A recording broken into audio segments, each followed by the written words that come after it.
interests in women and youth capacity building, tourism and environment, climate leadership, well-being and sustainable livelihoods, thought leadership, stakeholder engagement, and health, particularly mother and child health. I welcome you to this meeting, to this webinar where we'll be looking at sustainable cities, particularly in the wake of the pandemic and the new normal that we find ourselves. And to kick off the ball, I would like to invite the chairman of today's occasion, Mr. Olawale Edu, to give a few opening remarks. Thank you very much indeed. The Vice President of the Federal Republic, ably represented by my dear friend, the Honorable Minister of State for Environment, the other members of government here present, royal fathers here present, as including His Royal Majesty, the Oniru of Iru, our host, the guest speaker and panelists, ladies and gentlemen, very good morning to you all. I'm indeed most delighted and honored as the chair of this occasion to welcome all the participants to this historic inaugural Sustainable Cities Dialogue being held by His Royal Majesty Abisogun II Foundation for Peace and Development. I think we'll call it HA2 Foundation from now on.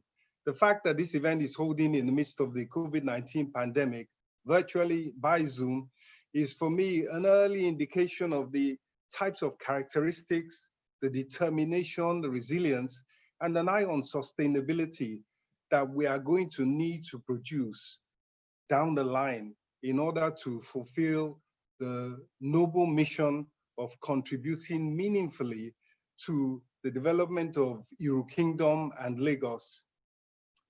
Ensuring sustainability of an endeavor is really a very important aspect of a key to its success. Now, as a trustee of the foundation, I'm sure I speak for my fellow members of the board of trustees when I say that we're most encouraged and indeed challenged that we're kicking off our activities in this very robust manner that we are today. And I think it fully reflects our ambition to make important and meaningful interventions in line with this charity's vision, its mission, and of course, the dream of its founder, His Royal Majesty Oniru of Iru. The Sustainable Cities Dialogue, as our moderator has tagged it, the Olokun Dialogue, which I'm sure it will come to be known as in years to come, is envisaged to be an annual event of the HA2 Foundation. Its focus is clearly going to be on Iru land and Lagos, but it's dealing with issues of significance and relevance to mega cities all over the world. The conversations will essentially focus on selected topics of selected United Nations Sustainable Development Goals. Today's topic of building sustainable, resilient cities in the new normal clearly speaks to SDG 11, building sustainable cities and communities. And that's all about achieving a safe environment, housing that's affordable, transportation systems, and infrastructure and services in an inclusive and of course sustainable way. And this is against the backdrop that already 50% of the world lives in cities, and we expect that to rise in a few decades to 2/3. Charity, as I say, begins at home, if I may say that. So the second part, or the panel discussion aspect of today's event and dialogue, will in fact focus on Iru land. Now, clearly at this time, the global emergency, which we all know as the COVID-19 pandemic, is still pretty much raging. Our prayer, our belief, our hope and our trust is that a vaccine and therapies will soon be found to deal with it and bring it to an end. But in the meantime, it's right to prepare for what we refer to as the new normal, as well as other features of the post-pandemic world. And we're happy and we're privileged that we have an array of speakers and panelists today that will assist us in appreciating and understanding ways in which we must, for our sakes even, as well as, of course, the sake of future generations, must bring together stakeholders to strive to tackle these development problems. Of course, in Iruland, in Lagos, in Nigeria, and throughout the world. I'd like to just end these brief welcoming remarks by focusing just for a moment on a paradox of the pandemic, that it induced a lockdown that has given us a glimpse of what success would look like in our endeavor to save and safeguard our environment. Just a few weeks after lockdown, it was noticed that the lagoon became blue again. And those cleaner waters encouraged the return of dolphins. The Atlantic offshore, whales were spotted. Due to the cleaner air, butterflies and birds were more profuse. And I would just like to leave us with that thought that such success, such achievement, and such healing of the earth is a prize well worth us striving for, as we are doing today. Once again, I welcome you all. Thank you. Thank you very much, Chairman. You have started by provoking us to think responsibly and to be intentional about how we treat the planet. Thank you very much. I would like to invite Alhaji Aliko Dangote, who is ably represented by Engineer Joseph Makoju, to give a short goodwill message. Mr. Makoju.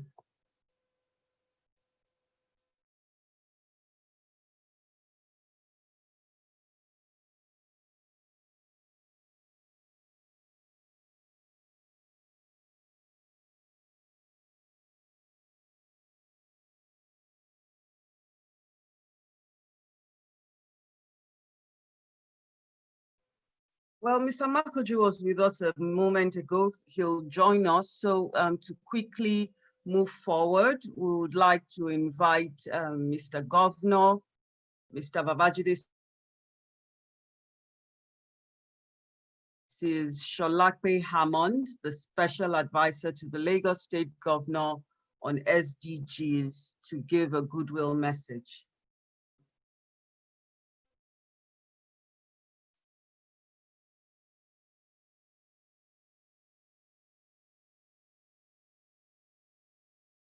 You're muted, okay. Yes, a very good morning and thank you very much. His Royal Majesty, Oba Abisogun II, Oba Abdulwasiu Omobola Holawal, thank you very much for inviting me on behalf of, inviting Mr. Governor, who I have the pleasure to represent, to this highly esteemed event. I'm very pleased to be here. Unfortunately, Mr. Governor was unable to be here, but no one could be happier than I am to come and speak about sustainability, climate change, and the SDGs. Please allow me to recognize the presence of His Excellency, the Vice President, Professor Shibadro, ably represented by Honorable Minister of Environment, Mrs. Ikiazo, the Senior Special Assistant to Mr. President on the SDGs, Her Excellency Princess Orelope Adefulire, our own mommy, our SDG mommy. The Honorable Commissioner for Environment of Lagos State, Mr. Tunji Bello, the Chairman of the occasion, Mr. Wale Edu, who is not only a captain of industry in Lagos, but also a member of our esteemed GAC, the members of the board, distinguished panelists, including Erelu Abiola Dosumu, Alaji Aliko Dangote, represented ably again by another one of my uncles, Engineer Makoju, Professor Lawan Singh, who's moderating today, and all the distinguished ladies and gentlemen, members of the press, thank you very much for being here. Please just give me a minute to get into Mr. Governor's speech. I'll just read his remarks. Welcome remarks by Mr. Babajide Olushola Sanwo-Olu, the Governor of Lagos, at the first annual Sustainable Cities Dialogue held today, Friday, 11 September 2020. Let me join His Royal Majesty, HRM, Oba Omogbolahan Lawal Abisogun II, Oniru of Iruland, in welcoming His Excellency, Professor Yemi Osinbajo, SAN, Vice President of the Federal Republic of Nigeria, and all other distinguished personalities who are present at this maiden edition of the annual Sustainable Cities Dialogue, the Olokun Dialogues, with the theme, Building Sustainable and Resilient Communities in the New Normal. I commend Kabiyesi for coming up with this laudable initiative 2 months after his coronation as the 15th Oniru of Iruland. Although the primary objective of this dialogue is to generate ideas for the actualization of His Royal Majesty's vision for the sustainable development of Iru Kingdom, the multiplier effects of this initiative will impact other communities across the state. This is why our administration is excited to be part of this initiative and pledge our support to its success. Lagos State has great potential and opportunities. However, this potential can only be fully achieved and translated to better living conditions for the 22 or more million residents and the projected future increase in population if we commit ourselves to the implementation of policies that provide sustainable solutions to our development challenges. There is no gainsaying that we are in a new normal as a result of the COVID-19 pandemic.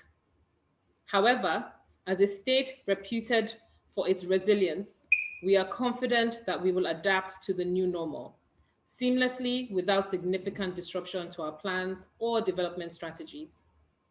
The implementation of our themes agenda is very much on course and in alignment with the State Development Plan. SDGs is in alignment with the State Development Plan, Sustainable Development Goals, and the Lagos Resilience Strategy, which was launched earlier in the year. We are fully committed to the implementation of the plans and strategies in partnership with all stakeholders, including the organized private sector, with the goal of making our cities and communities more livable and conducive for investment. We recognize that sustainability is a key factor that ensures we are not only concerned about the present, but also the interests of future generations. The population of Lagos is projected to be in excess of 32 million by 2050, making it the 6th largest city in the world. What this means for us as a government is that whatever we are doing today in the areas of urban renewal, infrastructure development, education, health, transportation, waste management, and so on, must be able to address the needs of the anticipated growth in population. For instance, a situation where about 90% of transportation is done by road is evidently not sustainable.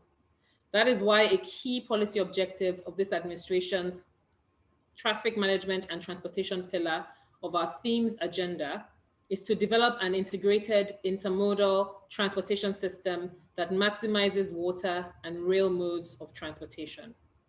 While passenger operations on the water transportation sector has already commenced, we are working hard to ensure the completion of the 27-kilometer Blue Line rail transportation system from Marina to Okokomaiko.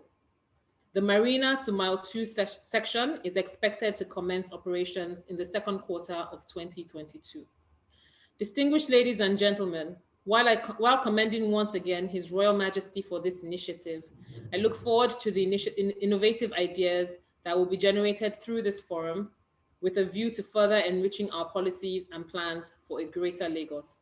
Thank you, and God bless you all.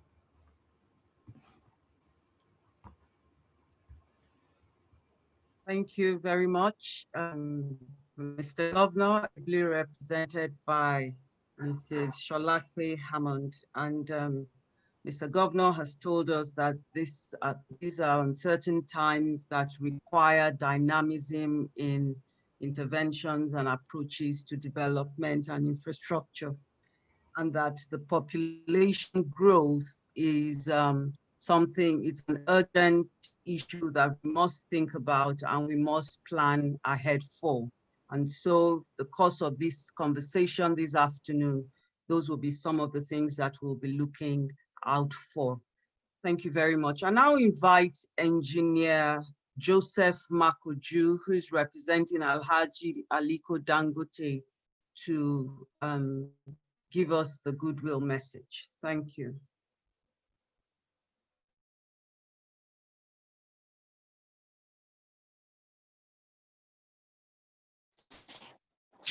Thank you very much. Hope you can hear me. Yes, we can. Okay. Let me observe the established protocols. And I would like to begin by conveying the sincere apologies of Alhaji Aliko Dangote, President Dangote Industries, for his inability to personally be present at this occasion. He had earlier communicated this to His Royal Majesty, offering his apologies. He wants me to use this opportunity once again to congratulate him on his ascension to the throne of the 15th Oniru of Europe Kingdom. Alhaji's message is this, that he absolutely has no doubt that the future of the kingdom is in very capable hands, as we can already see from the bold vision of His Royal Majesty. For today's occasion, the concept of establishing a non-profit royal foundation is in itself very novel in this part of the world. And I commend His Royal Majesty for this initiative that seeks to leverage on his traditional pedestal to deal with the contemporary developmental and social challenges. This is reinforced by the choice of the topic for today's keynote address, which is building sustainable and resilient communities in the new normal. The new normal, which everybody is talking about today, has been triggered by the COVID-19 pandemic, and which has fundamentally altered the way we live, work, and socially interact. The pandemic has unleashed hardships that seemed inconceivable just a few months ago, as low-income groups, which constitute a large section of our population, have been hit the hardest. And we today have conscientious men, women, and youth who literally live hand to mouth by eking out a living from the daily work. The daily paid in particular have been hard hit. And the global health crisis itself has accentuated a national malady, which already we had, a pre-existing condition that has already been with us. And I'm talking about poverty, which has been with us for decades. It's now even further accentuated by the present situation. So we are indeed in uncharted waters. We are in a time of unprecedented uncertainty as we grapple with our new reality. The new normal certainly calls for creativity, innovation, and synergy.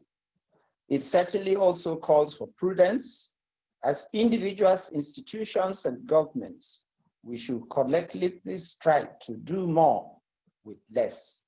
We have to do more with much less. So we must stem the widening social inequalities that are being created by designing impactful interventions and channel them to the weak and vulnerable members of our society. So today's event couldn't have been more timely. As in my lady's opinion, this event is ticking, it ticks all the right boxes in every respect in what it's being addressed today. And its message is that he is certainly heartened by your goal of inclusive development for women and youth through capacity building and economic empowerment.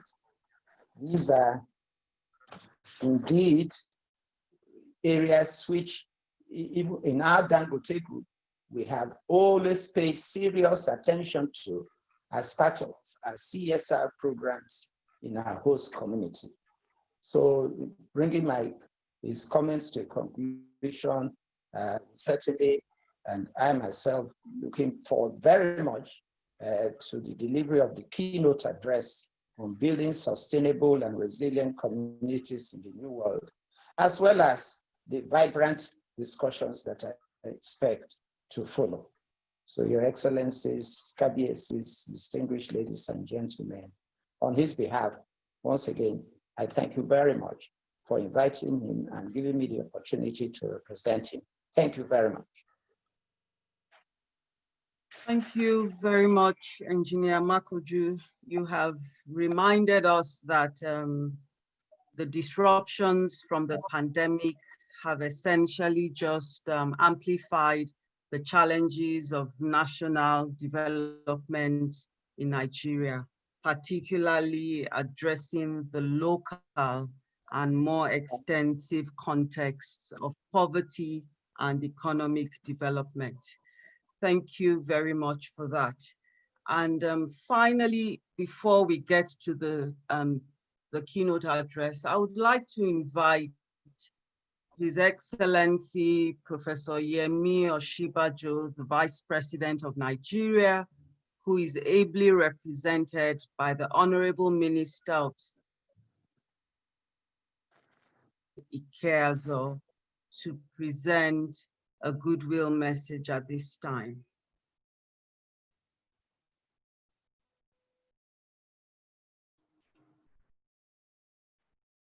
Your Royal Majesty,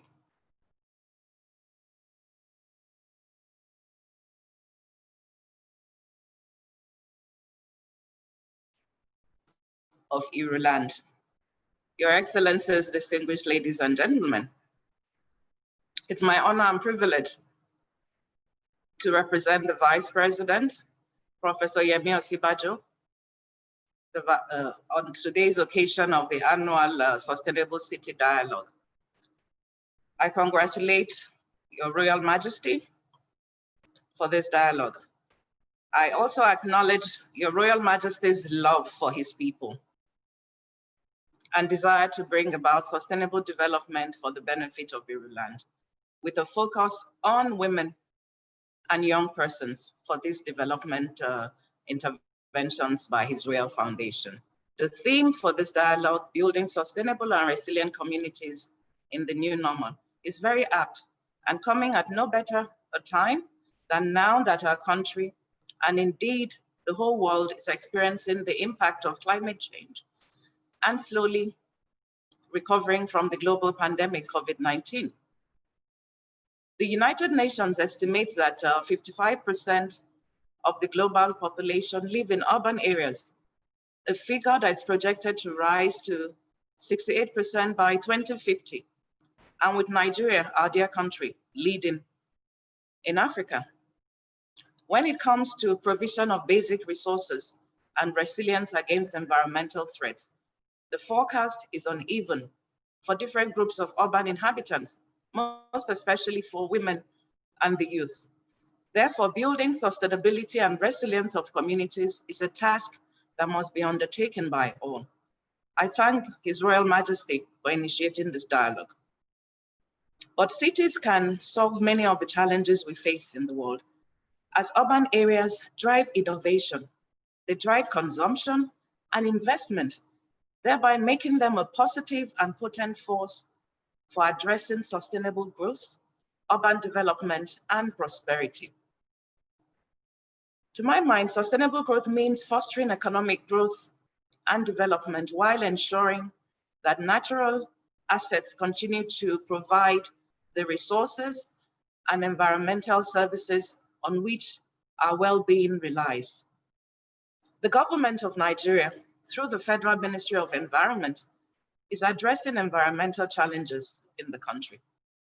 In this regard, a number of policies and action plans have been recently approved by the Federal Executive Council. One of them is the National Forest Policy.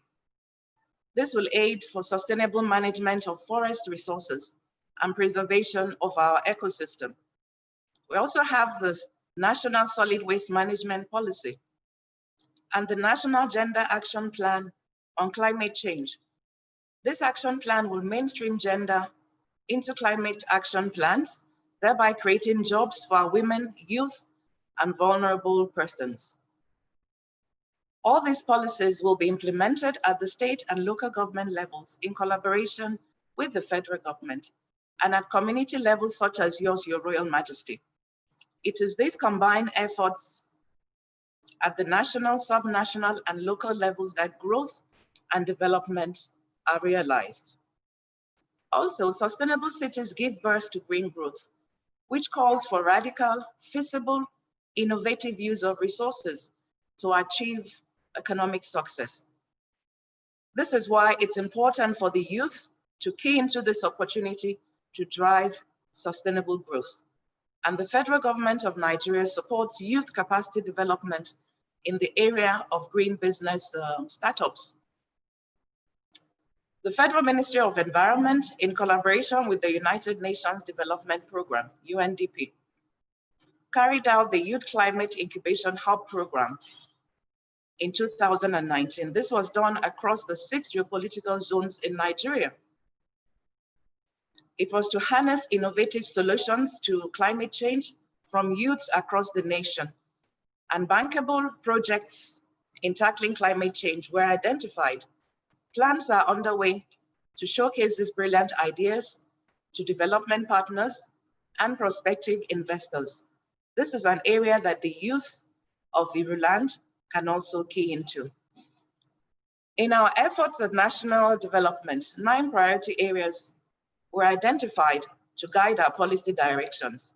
These are to build a thriving and sustainable economy, enhance social inclusion, and reduce poverty, enlarge agricultural output for food security, attain energy sufficiency in power and petroleum products, and also expand transport and infrastructural development. Another area is to drive industrialization, improve healthcare, education, and productivity, and also to build a system to fight corruption, improve governance, and create social cohesion and improve security for all. These 9 priority areas are included in the Economic Recovery and Growth Plan, a medium-term plan to restore economic growth and development while leveraging on the resourcefulness and resilience of our citizens. The Nigeria Economic Sustainability Plan contains key interventions that includes a mass agricultural program that will create millions of jobs. We also have the extensive public works and road construction program that will provide 774,000 direct jobs across the nation. Installation of solar home systems for 5 million homes, it's also included.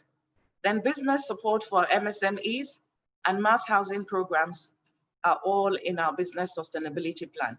These are great opportunities for sustainable development, and we are working with all the state governments to achieve this. The government of Nigeria will continue to evolve and execute programs of actions for sustainable development needed to boost our economy and improve the livelihoods of our people.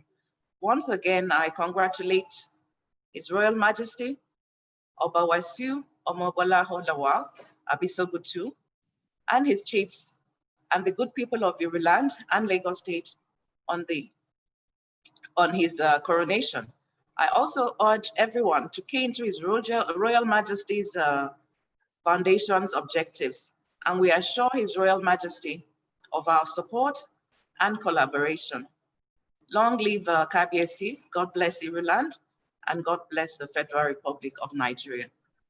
Thank you for listening to me, and I thank the Vice President for giving me the opportunity to represent him. Thank you very much, ma'am. Thank you. Thank you. Your speech has reminded us once more, just like that of Mr. Governor, that population growth in Nigeria is both an opportunity and a threat if we don't handle it well, and that intentional and targeted interventions are required. You particularly highlighted how the government is leveraging on the youth and tech sectors to bring out some interventions across various national development challenges. And you also told us that cities are centers of prosperity and economic development. And that is the crux of our conversation today. How do we build cities and communities that are sustainable and resilient and true centers of prosperity for all? So we move quickly forward to the keynote address, which is building sustainable and resilient communities in the new normal. And this keynote address will be delivered by Dr. Philip Rode, the Executive Director of LSE Cities and Associate Professorial Research Fellow at the London School of Economics and Political Science. Philip Rode co-convenes the LSE Sociology course on city making, the politics of urban form.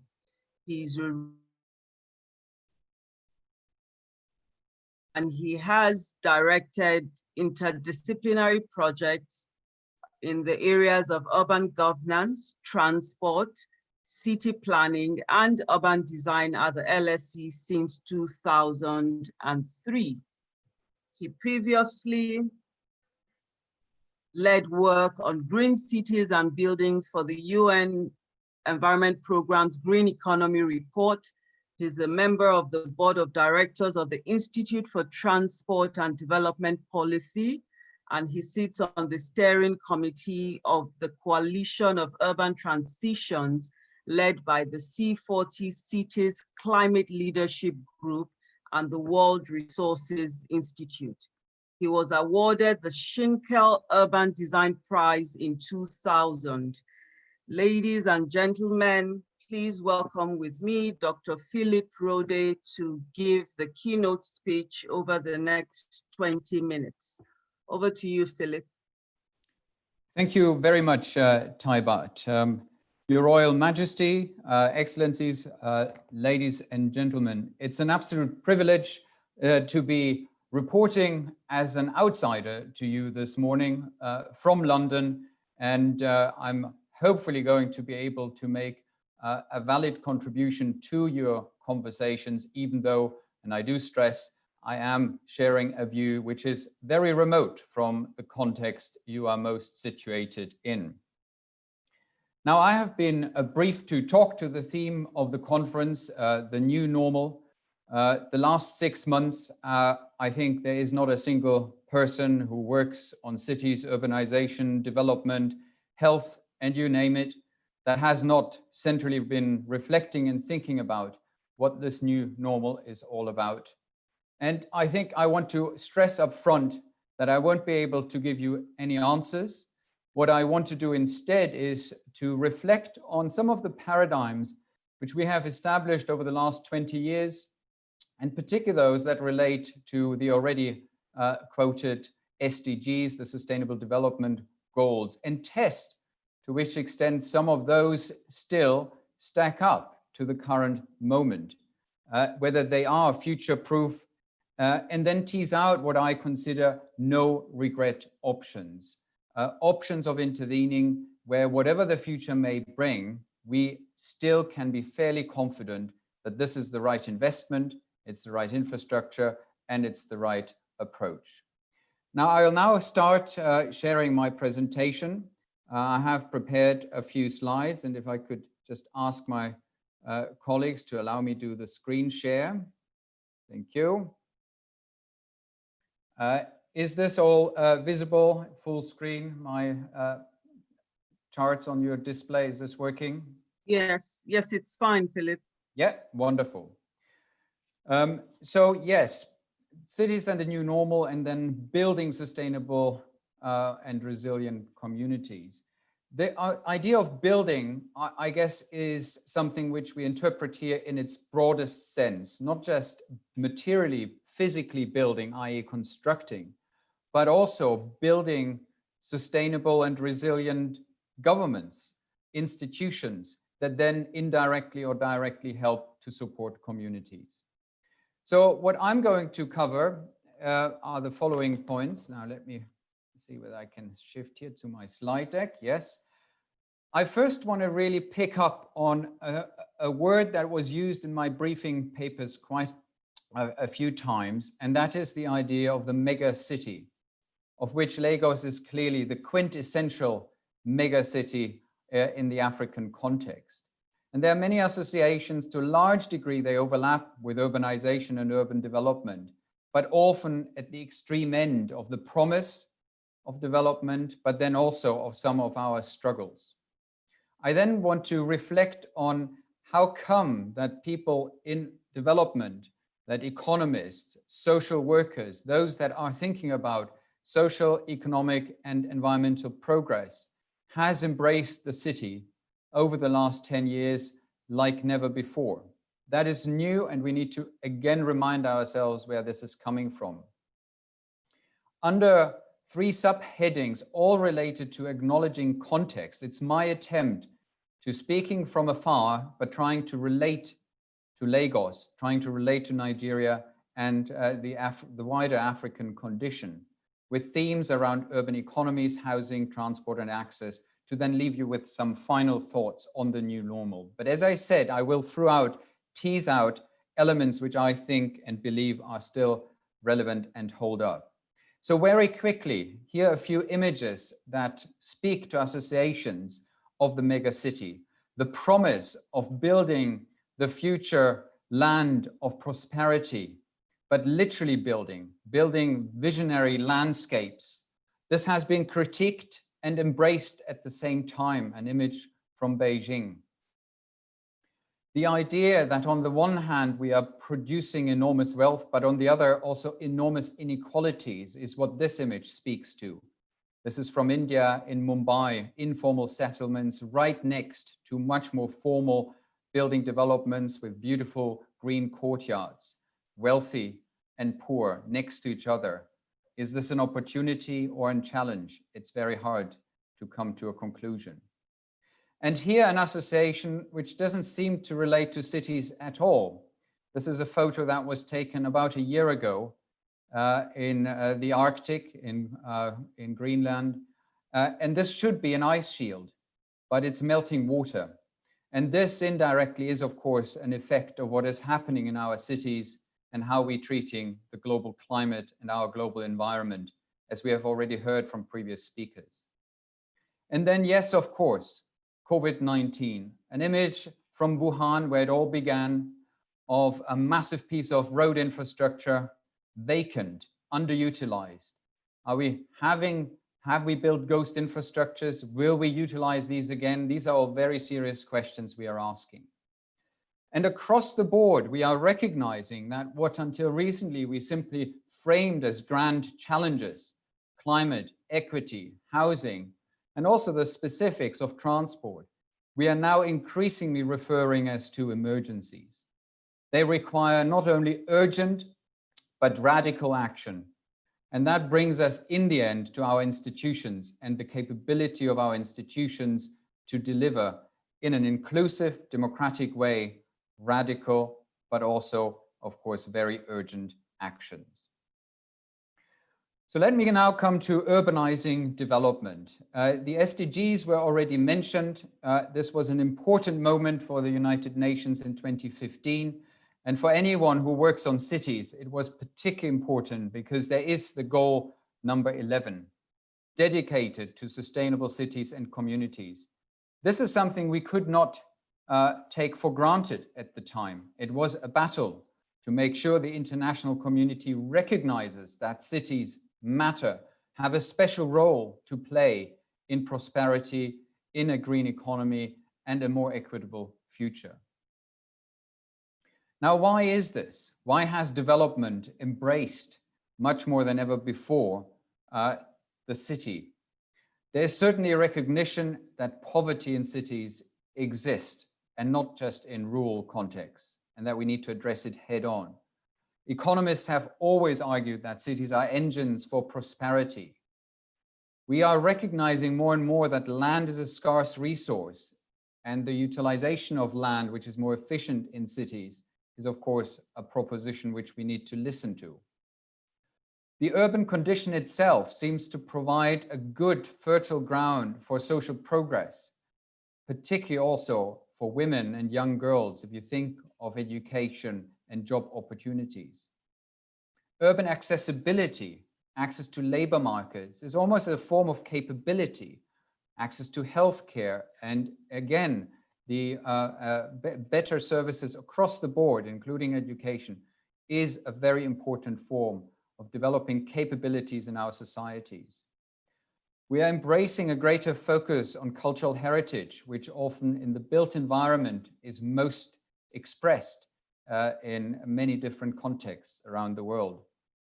There's a concentration of risk in cities, of course, and COVID-19 has alerted us to this again, but also a concentration of opportunity. That's where we want to be. That's where we want to change things, because they are very, very fundamentally changing systems. If we get it right in cities, we will get it right more universally. New proximities in cities are produced and are leading to very unequal lives quite next to each other. The previous photo spoke to this already. This is not something we can ignore. We need to take it head on and engage with it. And the green economy urges us to think about proximity as something that sets the foundation for resource efficiency and for better sharing of resources, coming together as communities and making the greatest use of our infrastructures, of food, of whatever it is we require for our daily lives. And finally, and this is not last and least, it is cities as governance. Cities have historically always been able to help us to reinvent the way institutions operate and have reinvented the way we allow civil society to play a more active role in collective decision-making. Now, more specifically, in terms of interpretations around the green city model or the sustainable city model, the last 20 years have produced a whole range of buzzwords. Many cities globally in quite different contexts have been trying to follow this, take account of these notions, often quite abstract, quite important, of course, to translate it back to specific contexts. But most of these terms you see on the screen here prevail. And I want to just pick one which for city and urban development over the last years has been discussed quite considerably, and that is compact, connected, and clean urban growth, where the proposition is, if it's built around mass public transport, that it can create more economically healthier, and most importantly, cities that have lower emissions. So it's the coming together of all these developmental goals, which the SDGs are, of course, investigating in far greater detail. The worrying news is that just taking the idea of urban compaction and being closer together to share resources better, to work and collaborate better together, if you look globally, the trend is still one of excessive dispersal. From 2000 to 2030, The amount of urban land is set to increase threefold over just 30 years. The amount of land cities occupy in urban areas threefold. This is a very dire prognosis. It leaves us with very fragmented urban development where it's very hard to come back to the positives I already alluded to. So in 2020, we are now in a situation where I think a lot of us are recognizing that the international institutions, that the interventions at the level of the nation state, but even city governments are just acting too slow or not capable to be fast enough to deliver the 2030 agenda. They seem to be too weak to balance the very strong and vested interests. And they seem to be too disconnected, often disconnected from people, to have the full legitimacy for far more radical change. So here I'm speaking about cities and our institutions through the lens of governance. And it's the software of the city which maybe is the one we need to take greatest care of. I will now say a lot about the hardware, the infrastructures, and what we should build. But let's keep this in mind, particularly under COVID-19. This is so important. Now, I want to come to your context. And again, excuse me, this is an attempt of an outsider of positioning what may be important and certainly what the international community would highlight that we should acknowledge if we're talking about something that relates more specifically to urbanization and urban change in an African context. Acknowledging also that this is, of course, a very diverse context in itself with many different aspects. There's a far greater speed of urbanization than ever before, even faster than in Latin America. So the wave 3 urbanization of the African continent is unprecedented. It's urbanization far earlier at lower levels of wealth per capita. It's urbanization that's younger, that was also already mentioned, that could be a great resource, but these people need jobs. That's absolutely central. It's urbanization that some argue, although it's contested what informality actually is, that may seem more informal, less driven by state institutions and formal businesses. And it's urbanization that is in some ways directed more, if it is about the state, through national governments. And Nigeria here is in some ways an outlier. You can already here see as a federal system that's not common in many of your neighboring countries. And if we look closer at the kind of governments that are central to urban planning and policy in these 6 different African cities, for the case of Lagos, you are fortunate that you have Lagos State, which actually draws a boundary around what is the functional urban region. Most cities on the continent don't have that, and in fact, around the world. Now, here are some universal, I think, perspectives which still hold true, even under the COVID-19 crisis, where we need to get to. We need to increase the tax base for better finance. We need to continue a process of decentralization in sync with national urban policy, where national government understands what city needs. And we need to advance state capacities, bring far more power from also the women that are leading initiatives, often bottom up, into formal government, and deal with integrated governance in such a way that it connects the dots between often siloed sectors such as housing, health, transport, and so on. All of those 3 still stack up to what the current crisis requires. Now, let me now go faster into these 3 aspects of urban economies, housing, and transport. This is a world map of looking at where urban economies are growing, and Lagos is at the sort of western end of this axis from Africa all the way to East Asia, where the real growth of cities and urban economies is happening. And that growth is, of course, an expression also of starting at a relatively low base often, and then attracting an enormous amount of populations. We estimate that in Lagos, this may be in the region of 50 to 60 persons per hour. That is your population growth. But it's an expression of economic opportunity. That's important to appreciate. There is a competing narrative. On the one hand, economists, many of my colleagues at the LSE will talk about the importance of global connectivity, global investment, global supply chains on the one hand. And then there's the narrative of the ordinary city. And many African cities, of course, are primarily about their local markets, their regional markets. Lagos is maybe an exception because it's very well embedded in global supply chains. We need to take account of this, and that's where COVID will have to re-emphasize a few things. Again, more traditional thinking from an economic lens would highlight that the low capital investment may be limiting economic development, regional and global isolation, property rights, coordinated infrastructure investments. Those seem to be issues that need to be addressed more. Maybe, and that's my proposition, what as a principal approach is needed is that we need to consider urban form and infrastructure as an input to development rather than an outcome, which is just coincidental. The type of buildings we build, the kind of regulations we make around how we operate in cities is central for breeding development. We need to embrace new relationships between rural and urban economies, and Africa is well positioned to do so because this is still a heavily integrated context when it comes to the rural and urban domain. That's not talked about enough. And I think this is where COVID has re-emphasized the regional cycle. The importance of having resilience built into our food supply systems, absolutely central.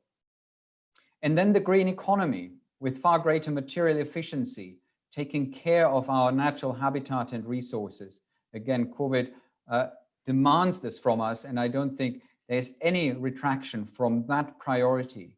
In fact, some people argue that the disease is a consequence of how we have been dealing with our natural habitat. So here are just a few small examples. Colleagues asked me to share these with you. Green building for a green economy. The African Union Peace and Security Building is maybe setting the tone here for something that really builds on traditional building and manufacturing and then bring in the 21st century. Very different from just sterile office spaces as it's so often produced, even in African cities. Bringing in the digital connectivity, fiber to home initiative here in Kigali, absolutely central. Hard to argue against at a conference where we are only able to connect virtually. And then the idea of very much embracing, even in our downtown areas, mixed use. This housing and office or work separation is a thing of the past. COVID-19 more than ever requires us to integrate our urban neighborhoods.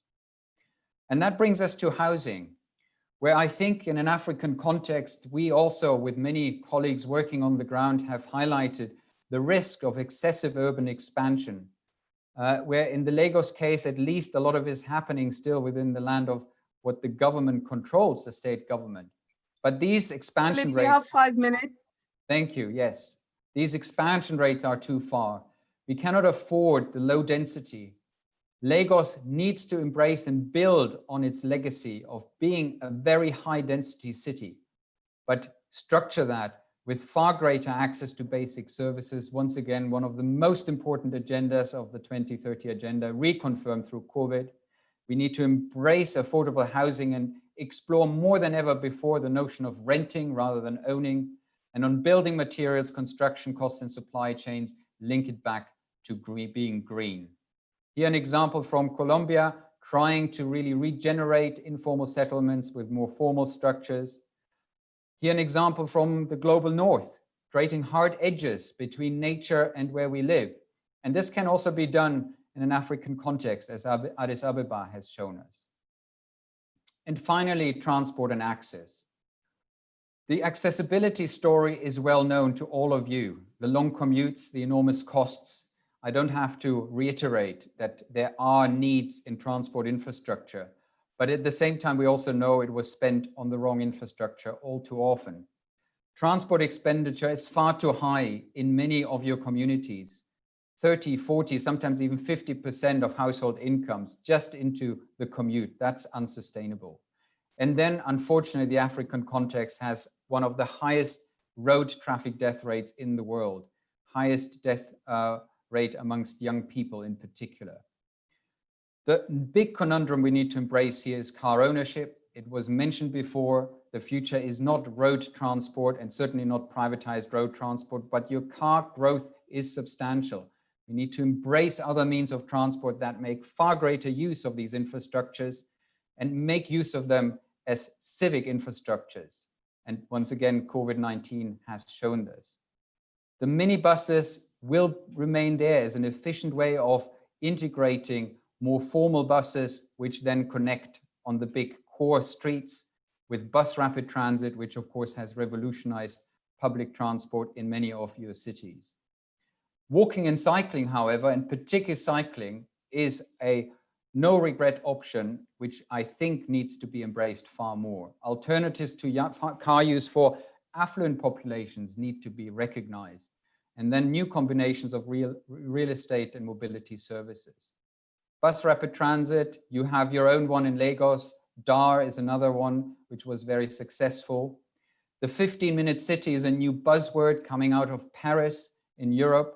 Again, mixed use, high density neighborhood that provide for their populations locally. And then new services that can attract more affluent people and get them out of their cars will be something COVID-19 can allow us exploring. Infrastructures, yes, transport infrastructures, but please not for the private car, in particular where you build new neighborhoods. This is Bogota with big cycling infrastructure. Transport requires a new accessibility paradigm. It's not just about facilitating movement, it's bringing urban planning and social policy together to enable inclusive accessibility. And then finally, 3 slides I want to leave you with around the new normal. And you will have seen it's hard to speculate where we will be, but it's also relatively easy to identify what should be helpful. At the moment, let's appreciate that we are still in the emergency phase. In Europe, we are just about to hit the second wave. We are far from an exit phase, which will teach us many more issues around the economy. And further down the line, the new normal will be established. I can't really give you any ideas of what this will really look like. What I do know is, because of other emergencies, the state of emergency, particularly related to the environment, will not go away. So emergency governance led by cities is what we need to all embrace, and particularly dealing with these complex emergencies. So it's a plea for the soft infrastructure and the institutions to make them ready for the next 10 years. Thank you very much. Wow, thank you very much, Philip. You have really done justice. And you're even telling us that it's not time to think of a new normal, that we're still at the emergency stage, and that the clear and present urgent need right now is to fix our cities with regards to the climate crisis, with regards to housing and planning, and also with regards to governance and sustainable institutions. Thank you very much. You have highlighted that the SDGs present an opportunity, but that not enough is being done, or it's not as impactful as it ought to be because of other challenges, particularly institutional ones. You have also told us that the investments are required for amplifying, prioritizing mixed-use planning, compact cities, simple solutions such as the walkable city that you said, and then public transport and affordable housing. Thank you very much for your provocations, and I'm sure by the time we drill down to the boots on the ground conversation about Oniru, we'll make a lot of reference to your keynote speech. Thank you also for highlighting the various iterations of city making, but the bottom line is that cities must be sustainable, they must be resilient, and they must be fit for purpose, and they must be cities for all people. Thank you very much. And now we will move on to the next session. Please, if you have questions for our keynote speaker, you can put the questions into the Q&A chat and he will respond to you then. After the panel discussions, I'm sure we'll have a bit of time, and then please let us put our questions and comments in the Q&A in the chat, in the Q&A chat room, and Philip will respond over there. So we quickly move on to the panel discussion now, but it will start off with a feature video on Oniru land so that we can set the right tone for the next conversation.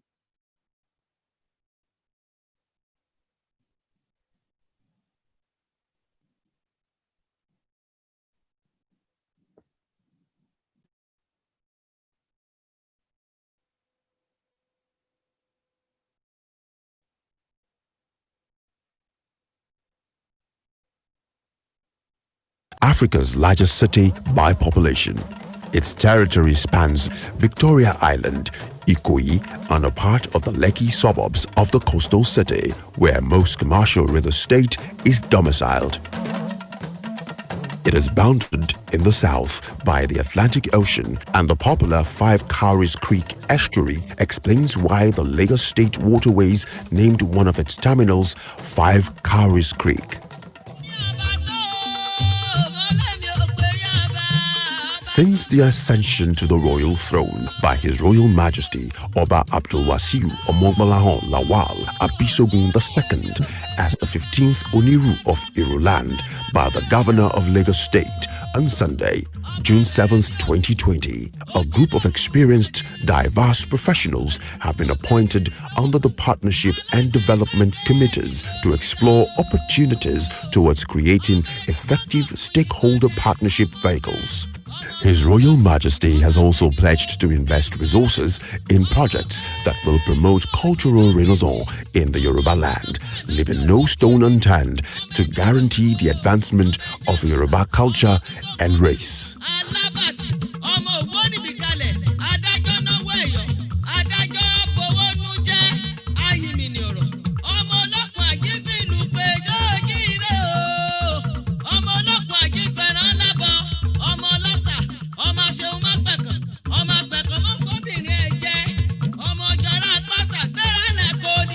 The Sustainable Development Goals, or Global Goals, are a set of 17 interwoven critical issues carefully outlined by the United Nations to all countries around the world to address the great challenges that humanity faces and to ensure an even opportunity distribution to global citizens to live a better life without compromising the planet. As an ardent believer in the UN SDGs, His Royal Majesty has identified poverty alleviation, 1. Clean water sanitation, 6. Sustainable cities and community, 11. Climate action, 13. Life below water, 14. And peace, justice, and strong institutions, 16, as critical to developing Iru Kingdom. In addition to positioning the Iru Kingdom as a key ally and strategic partner for interested stakeholders willing to implement climate resilience intervention, promote climate leadership, and foster collaborative efforts towards the attainment of Sustainable Development Goals (SDGs), a thought leadership initiative, Sustainable Cities Dialogue (SCD 1.0) has been designed.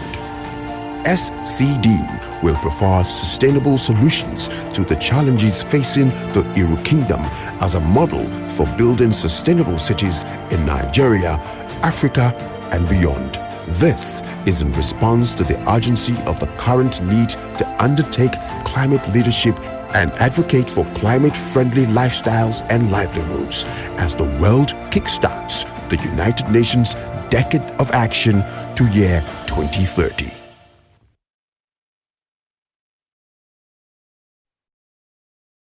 All right, thank you very much. So we are at the start of the Decade of Action, and we have just 10 years to achieve the SDGs. Philip has told us that we're not moving fast enough or strategic enough.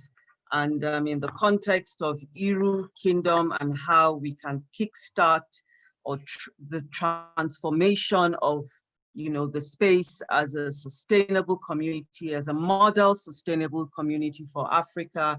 We're going to have these panel discussion on positioning Iru Kingdom as a model sustainable community in Africa. We have 4 eminent panelists who will do justice to the topic from their various contexts, various areas of expertise and experience.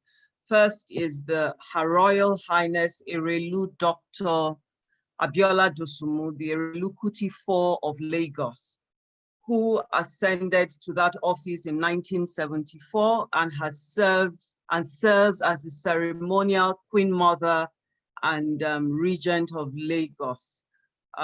She has a foundation, the Erelu Kuti Foundation, and over the past 4 decades has been dedicated to the promotion of the arts, social values, education, poverty alleviation, and girl-child empowerment. She's also an environmentalist who carries out extensive tree planting.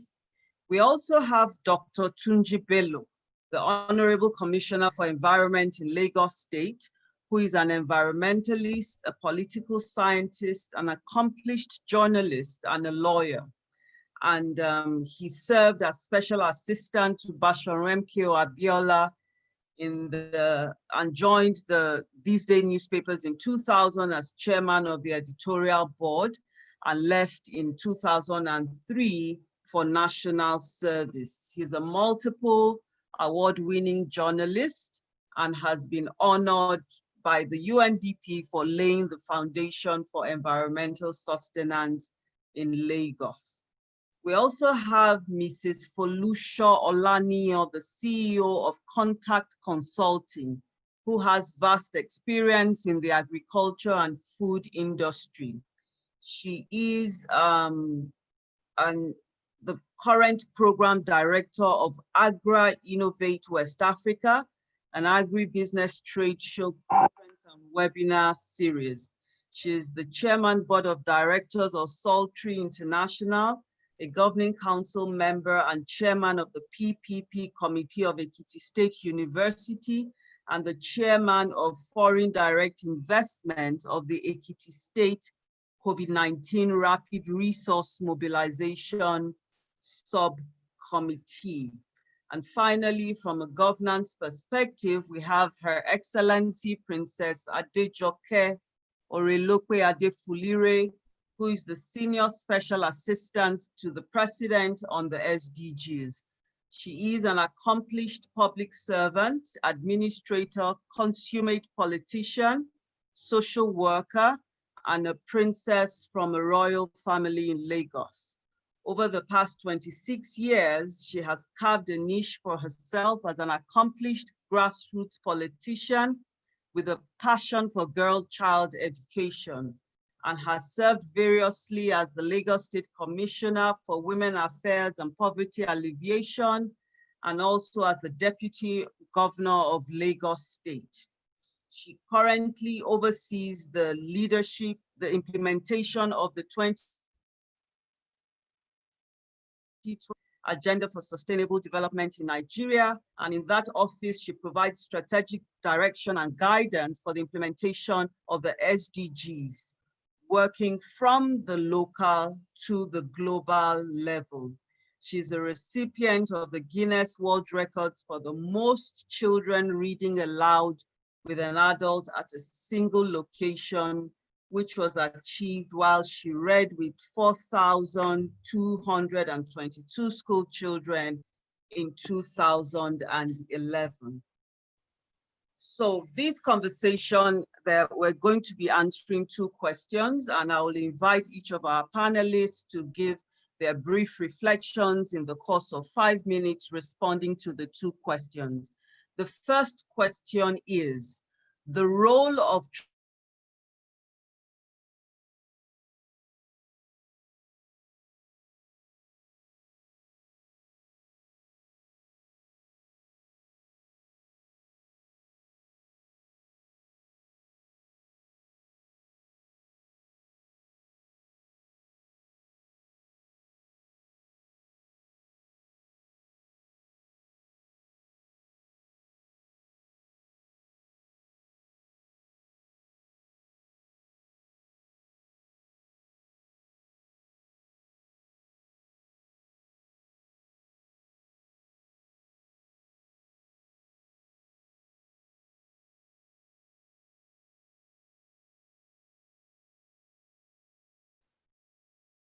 Apologies, that's network.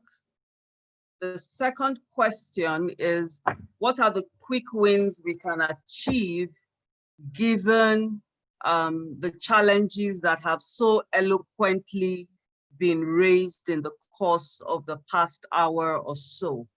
I will start. Please repeat the first question, please. Okay. The first question is the role of the traditional institution in building resilience, especially through advocacy and local innovation, is strategic. So in your various areas of expertise and experience, how can you collaborate with the institution? And then how can government leverage the institution for more targeted interventions? And then the second question is, what are some quick win solutions or interventions that we can start to implement, especially given the urgency of the challenges that have been so eloquently raised in the past hour? I will start with the Honorable Commissioner for Environment, Mr. Tunji Bello. Please, your reflections in 5 minutes.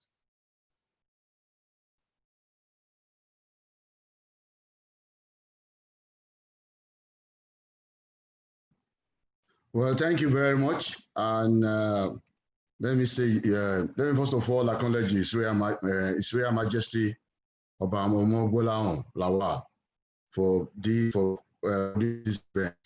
And I would also like to recognize the presence of the those invited, particularly the Minister and my sister, our former Deputy Governor, as well as the Erelu and other well-meaning individuals. Let me start by this. We all understand what is called a sustainable city, given the highlights of what Philip Rhodes has given us. And we also understand the issue, the trends. What are the trends we talk about when we talk about resilience, sustainable cities? Now, my own idea of a sustainable city is like a city that is designed with consideration for social, economic, environmental impact, and resilient habitats for existing population without compromising the ability of future generations to experience the same. And then how do you make it resilient?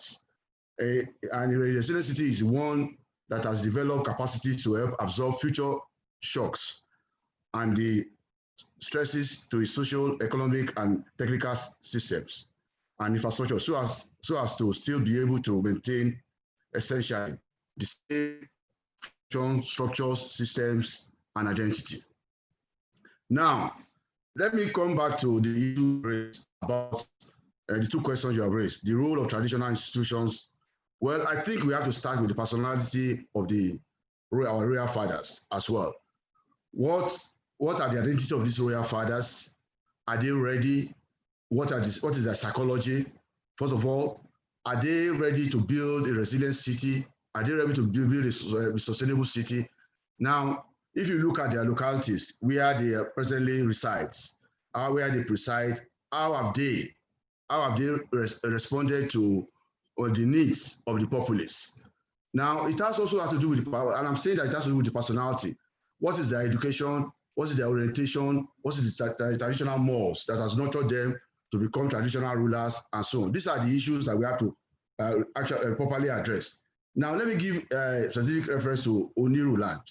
Now, there are many traditional cities that we have in Lagos, but we don't have a more significant one as Oniru land. Now, if you look at Oniru land, it has a feature of a city, and they have adequate infrastructure, and they have good neighborhoods, and so on. Now, you need an educated, highly informed, highly enlightened leader or traditional leader to be able to nurture that kind of a city, to be able to build it, to become a sustainable city. Now, and that is why I'm saying, what I'm now saying is that given the trends that Oniru has had, we must build on the legacy of the past over, but we need to improve on that. And that's why we are quite happy with the present traditional ruler that's just been installed. Now, we have a traditional ruler who is well enlightened, who is well educated, who has experience in public service, who has been able to build himself very well, and so on. And with that kind of a base, there is confidence now that Oniru land can now project forward and can be able to build a lot of structures and a lot of things and so on. And there are many areas that I feel that it can do this, which I will come back to later. Now let me come to what are the quick wins your second question. The quick wins for me, which we need to address, is I will call, you need a city charter. For Oniru land to be able to, for you to have a sustainable city or a city that will make progress, that people can look forward to, then you need, first of all, need a charter. How do you get this charter? The charter must be the one that you have to quickly enter into an agreement with the Lagos State government first. And then you have to enter into negotiation, and then how this charter is to be established, and what are the features, what do you want to install in this charter, and then secondly, what are you bringing on board for the Lagos State government to be able to give you this charter? These are the things that we must address, and I will come back to this later. 1 minute, sir. 1 minute left, sir. Now I'll be able to give more explanation on that by the time we come back. Thank you. All right. Thank you very much. I now move quickly to Erelu Dosumu. You have been in you are a member of the traditional institution, and you serve in the traditional governance sector, and you have also a lot of social development expertise. So Ma, please, how would you respond to these questions? How can traditional institutions collaborate with government to build sustainable communities? And what are quick wins that Oniru land can start with?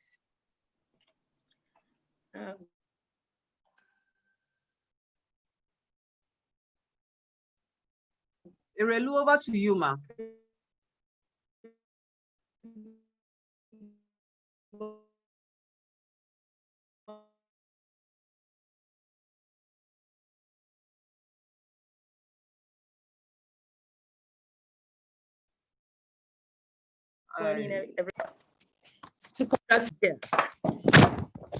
Which is almost first of its kind. Oh, I'm sorry, I'm having issues. Which is a novel idea from a traditional ruler. I would like to situate this question within the context of Lagos State and Oniru land. You know, Lagos State contributes about 27% to the GDP of this country. It contributes 50% of non-oil GDP, above 80% of country foreign trade flow, and about 50% of national port earning.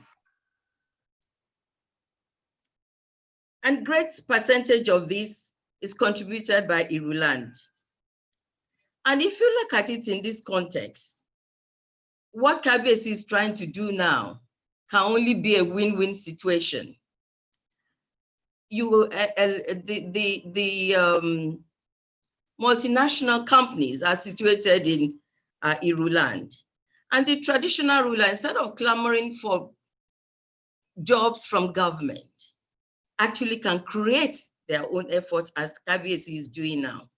And with the multinationals situated in Oniru land, we can set up a trust fund to train the youth, the civil youth in Oniru land, zeroing in on the girl child with scholarships and training and security of jobs within those organizations. These are the things that I believe these are the things that Kabiyesi can do right away. And then, of course, you have all the great water bodies. Those one can give us quick wins in terms of water transportation, in terms of development of tourism, water tourism. There are so many aspects of a win-win situation in Iruland. And our new Kabiyesi is poised and well-versed and well-exposed to actually take advantage of all these opportunities.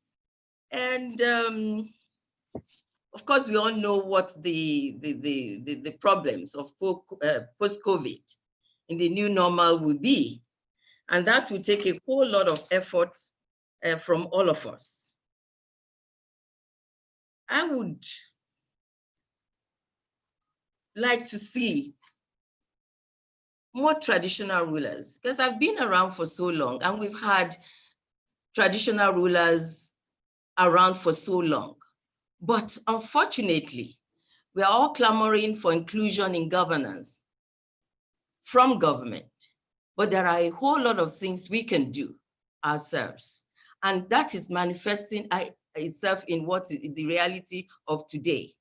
And I do hope other traditional rulers will emulate, because really we have wasted so much time in aggrandizing ourselves, in infighting for superiority, that we forget our main duties. And that is the alleviation of the suffering of our people, of our kingdoms.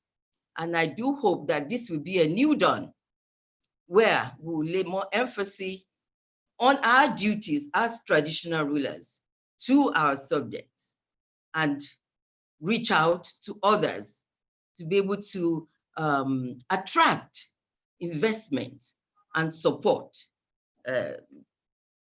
by adding value to the lives of our subjects. I think I will stop at this point and wait to make more contributions later. I thank you. All right, thank you very much, Ma. Before we call the next speaker, may I invite all the panelists to have their video on so that we can take a quick photograph, a quick group photograph, virtual photograph. The Vice President has to leave for another assignment.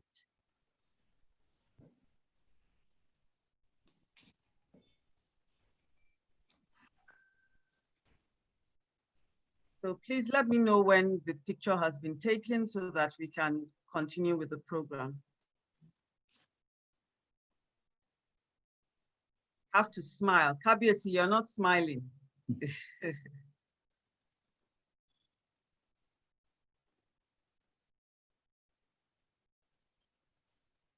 Okay. Can we continue?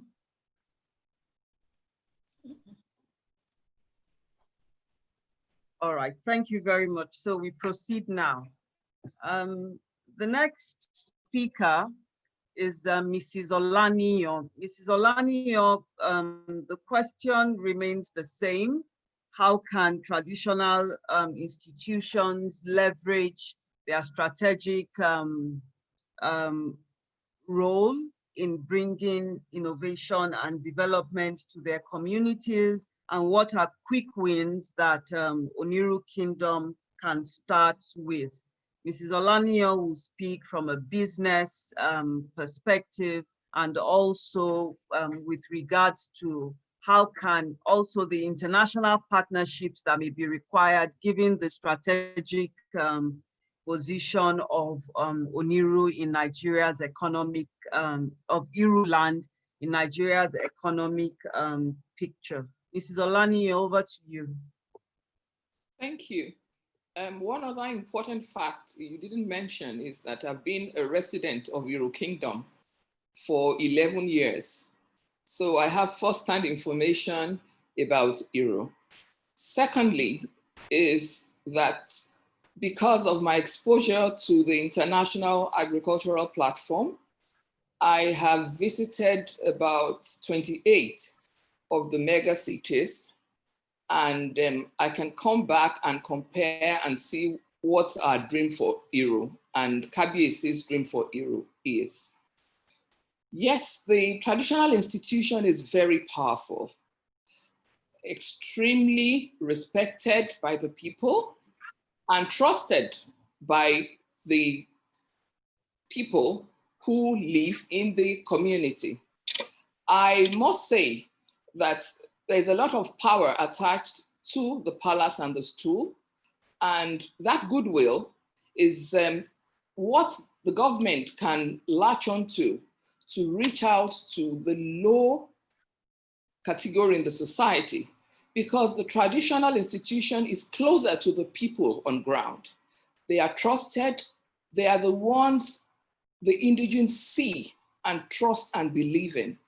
And there can be collaboration because government has policies, and for policies to be enforced, for laws to be obeyed, it's always good to have the buy-in of the residents and the citizens.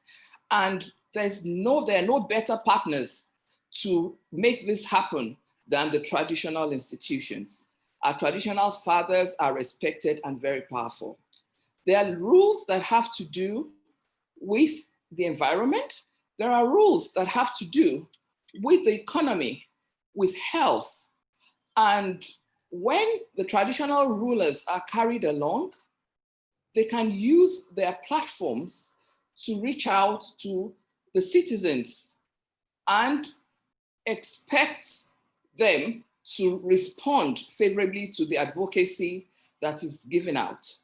The traditional institutions are so strong that I believe it's about time that the government works with the traditional institutions to set up a community liaison office, which will be in the palace, such that daily complaints by the residents, either business residents or those who live there, can forward the information to that office.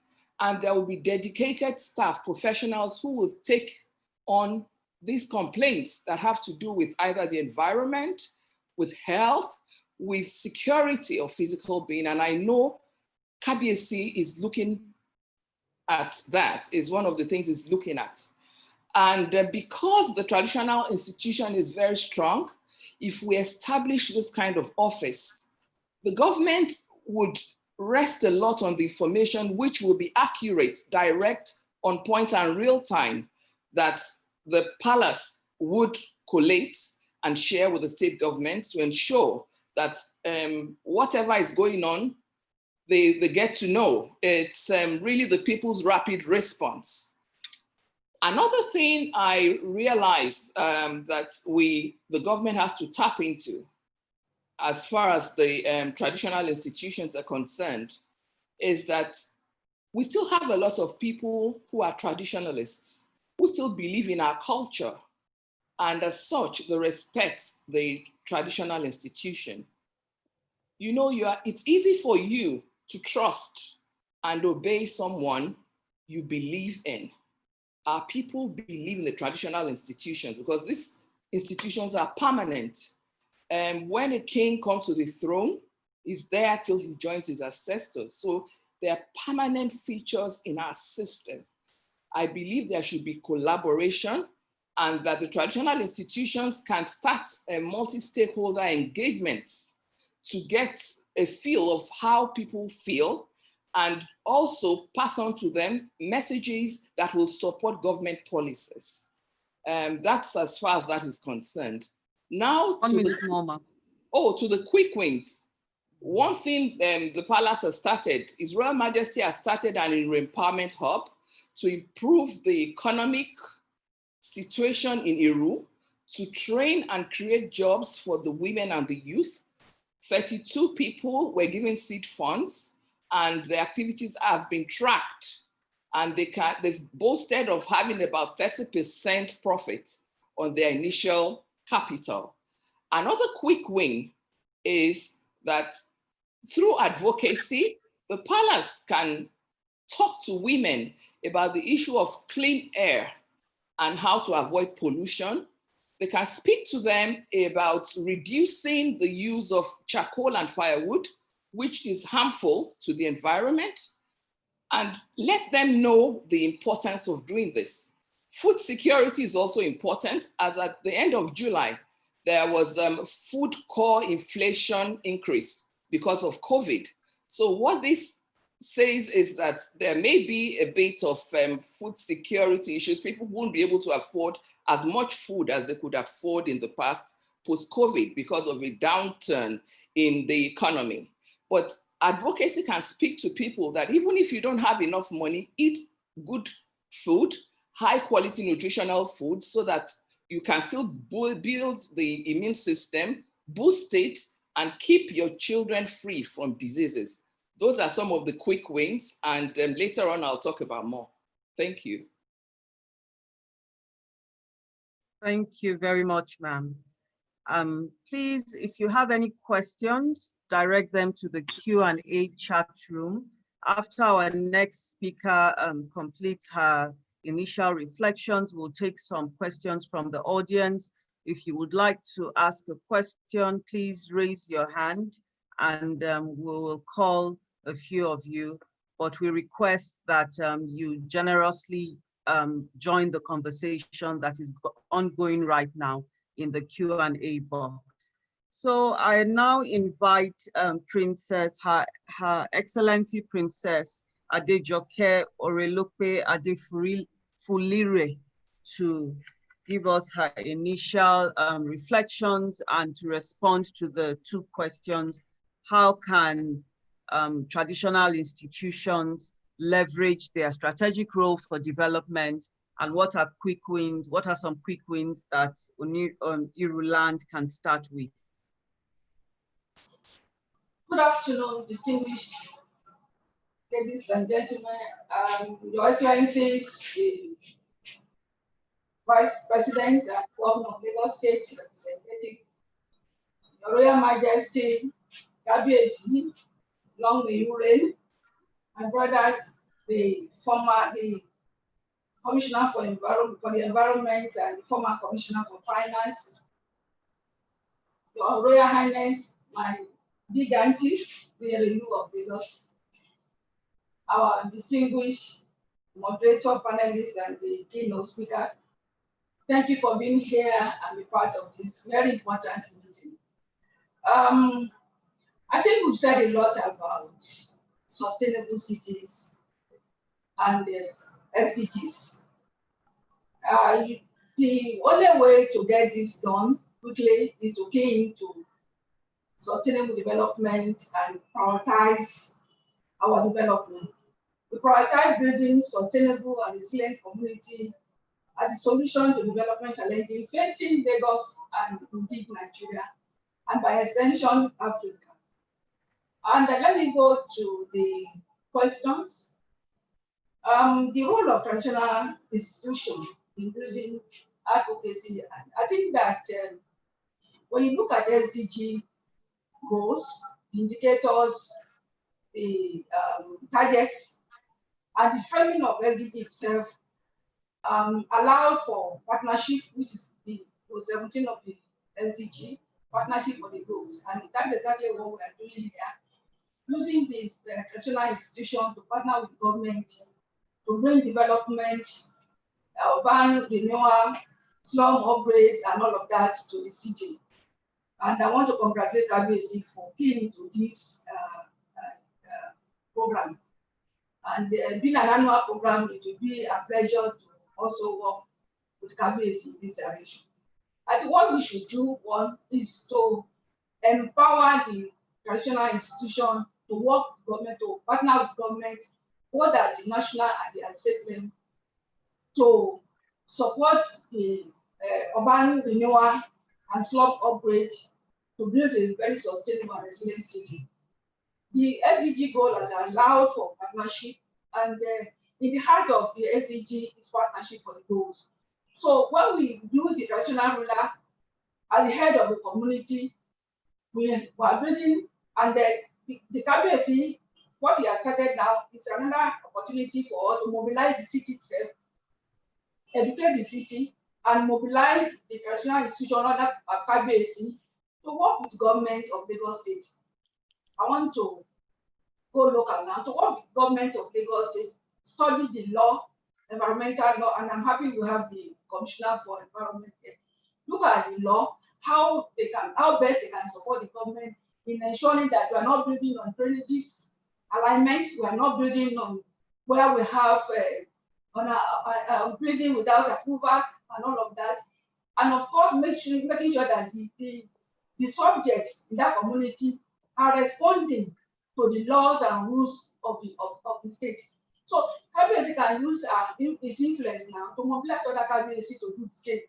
If you are doing that, then we are not far from where we are going. 10 years to the actualization of Agenda 2030, we must localize and take ownership of this development. So localizing the development is very, very important in achieving SDGs. It should be a bottom-up approach. Without that, without the support of the masses that we represent, and understanding of what SDG has to do, and building a sustainable and resilient city, we are not going anywhere. So we're happy to have KBC to initiating this and mobilizing other people to come on board, work with Lagos State government, work with the local government, because you agree with me that cities and regions are places where people live. That's where poverty is tackled, and that's where prosperity is generated, and where women and youth are empowered is this city. Therefore, being closer to the people, the traditional institutions, the local government are key policy makers, ensuring, among others, that affordable housing, public spaces, access to basic services for all, and that all cities are climate resilient through adapted and innovative solutions.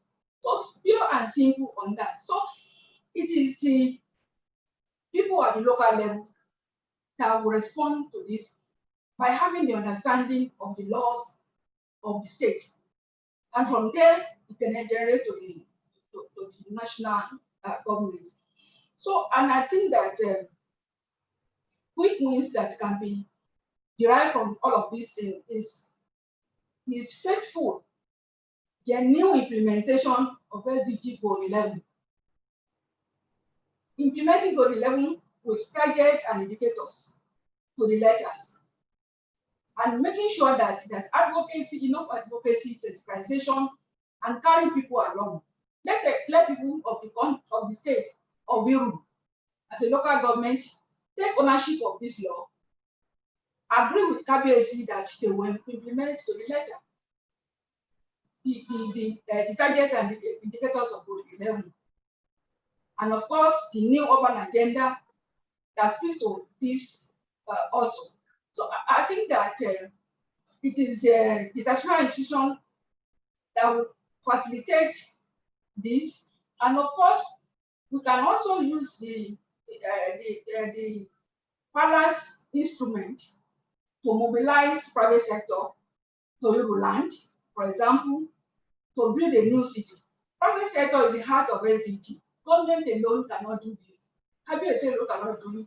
We need the support of the private sector, civil society organization, the academia, and many other CSOs to come together to work with our regional institution, work with our local government, work with sub-national government and the national government for us to achieve SDG. I think that's that for now, and I'll be responding to other questions as we move. All right, thank you very much, ma'am. You have reminded us about the new urban agenda and that they should take the SDG, particularly SDG 11, more seriously. So I go to the chat room now. If you would like to ask a quick question, you can raise your hand and I will call on you. But we go to the Q&A box now and read some of the comments and questions. From Ajoke Ajayi, she says, what are your visions for the Oniru resettlement family estate? I think the KBC can respond to that when he has the floor to speak. And then Papa Omotayo says, a question directed at the Honorable Commissioner for Environment.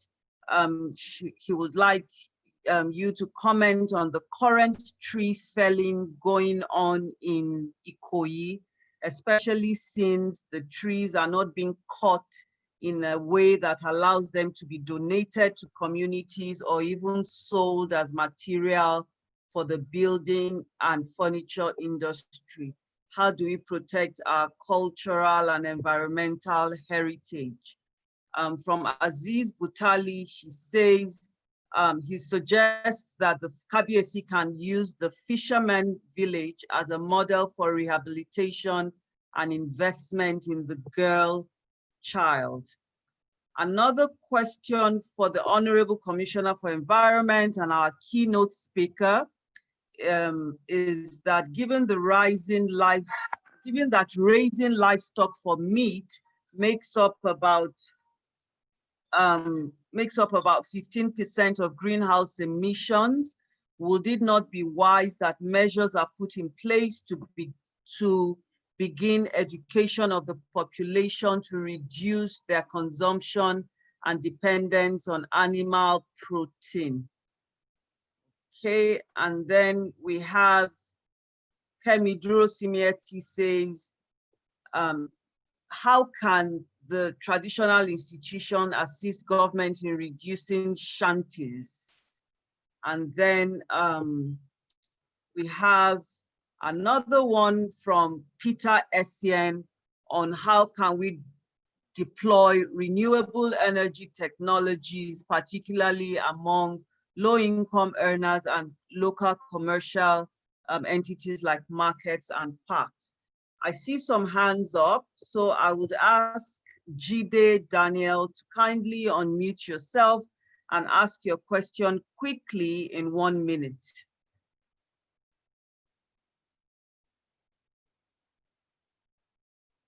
Jide Daniel.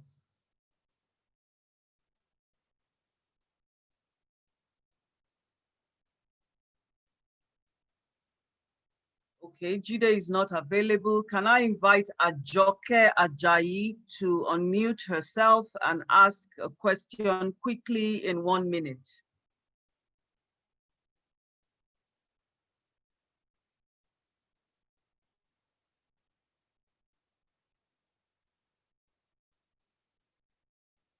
Ajoke Ajayi.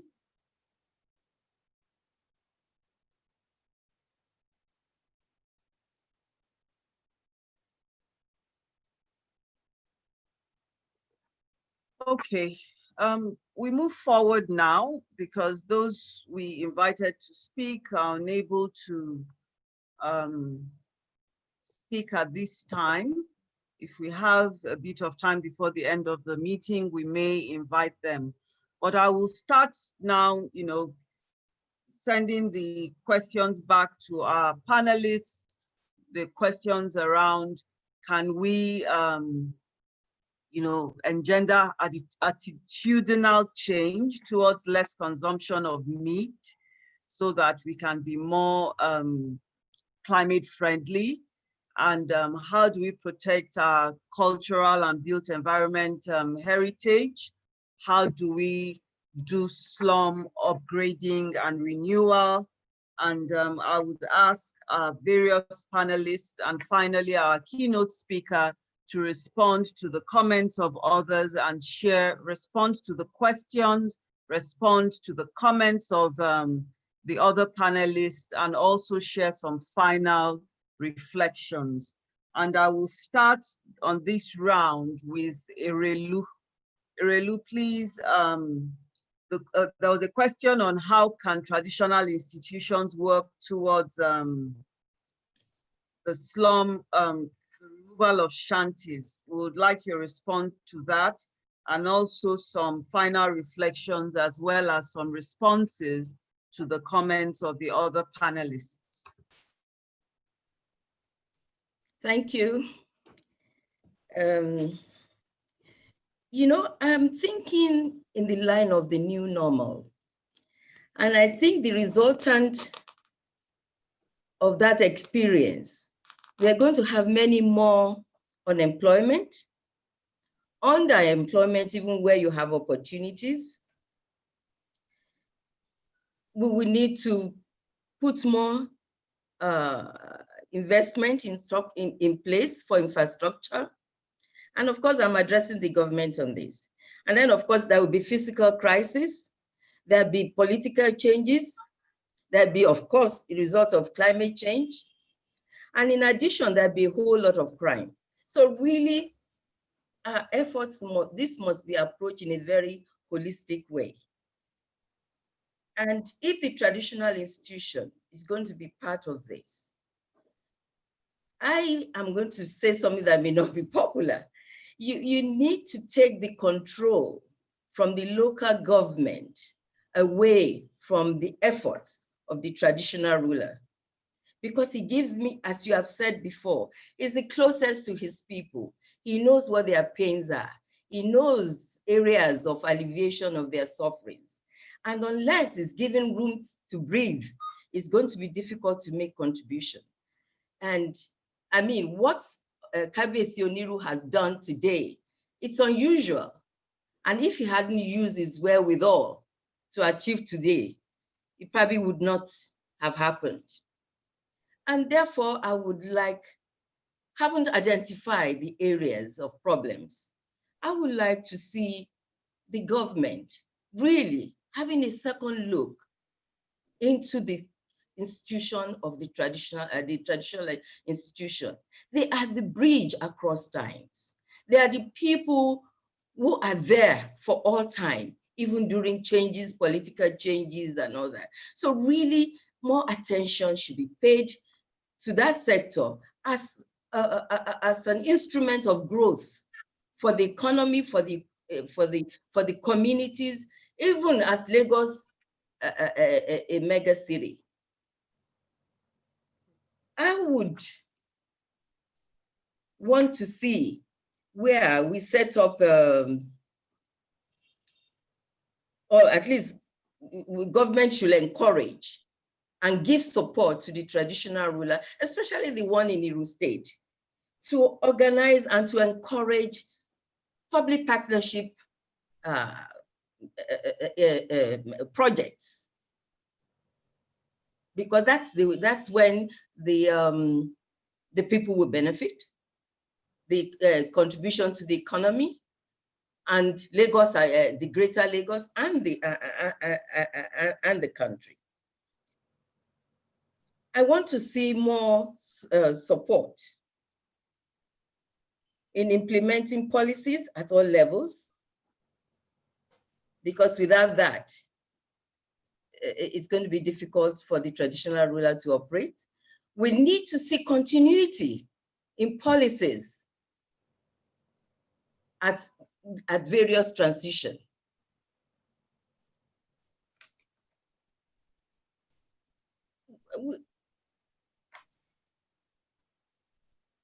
Like any final words? No, we need to see. I mean, the community leaders are so important. They need to mobilize behind the traditional ruler. They need to be his eyes and ears. They need to be able to give advice to government on how we should move forward on various programs that we are suggesting in transferring sustainable support for our environment. I would like to see really the traditional rulers taking on projects on their own, not necessarily as individual, but in conjunction with their communities. For instance, Iru, it's an affluent area, but it's also surrounded by riverine dwellers, who are usually the poorest of the poor. What really are we doing to alleviate their sufferings? Government, in fact, I consider them as forgotten people by government, but this is where the traditional ruler can come to play. I mean, by identifying their problems and getting support for them through government. And another thing that can happen very quickly from the support of the traditional ruler, who is being supported, of course, by government of the state, is going straight into developing tourism. like I said earlier, we are surrounded with great water bodies. And I have been to so many places in the world with such waters, but are developed into viable economic ventures. I mean, I don't see why along the waterfronts of Europe, we shouldn't have more hotels. These are projects that can attract foreign investment, but we need to identify, we need to provide the land. The government needs to provide the land, and the traditional ruler needs to donate more lands for such a project. The water transportation is something that can be done even just within the Iru land, from Iruland to the marina, or from Iruland to Ikoyi. These are all the things we can expect from the traditional ruler to contribute towards the development of Iruland. Talking about tourism, you have the water sports. More, ma. 1 minute Talking more, about tourism, you have the water, thank you. You have the water sports. You have things like scuba diving, scooter, water races. You know, there's a whole lot that the traditional ruler can do with the support, of course, the government, and which can immensely improve the economy and the lifestyle of the people of Iruland and Lagos in general. And Kabesi, I congratulate you and I thank you for this opportunity. And since it's a yearly event, next year will be much more robust, and we will all be very prepared to add significant contribution to this. I thank you all. Thank you, Kabesi. Thank you very much, Ma. I would now invite Mrs.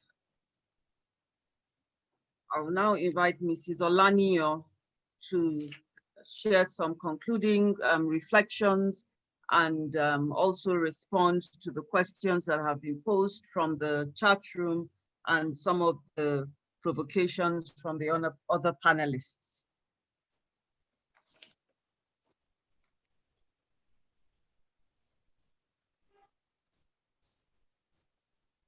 Mrs. Olaniyo.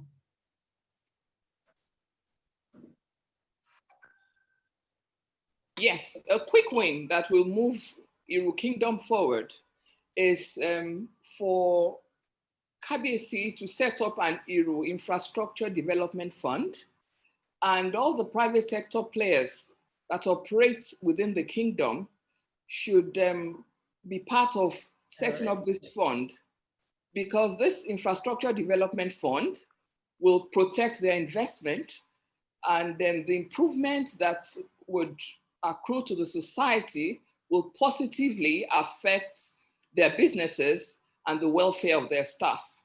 So that's one quick win, something that can be put in place quickly. Another thing I'm looking at, the Iru of our dream, is Iru becoming a smart kingdom. Smart in the sense that in terms of technology, in terms of the transportation network, and in terms of health. There are so many ways that we can achieve integration of all these sectors in the Iru kingdom.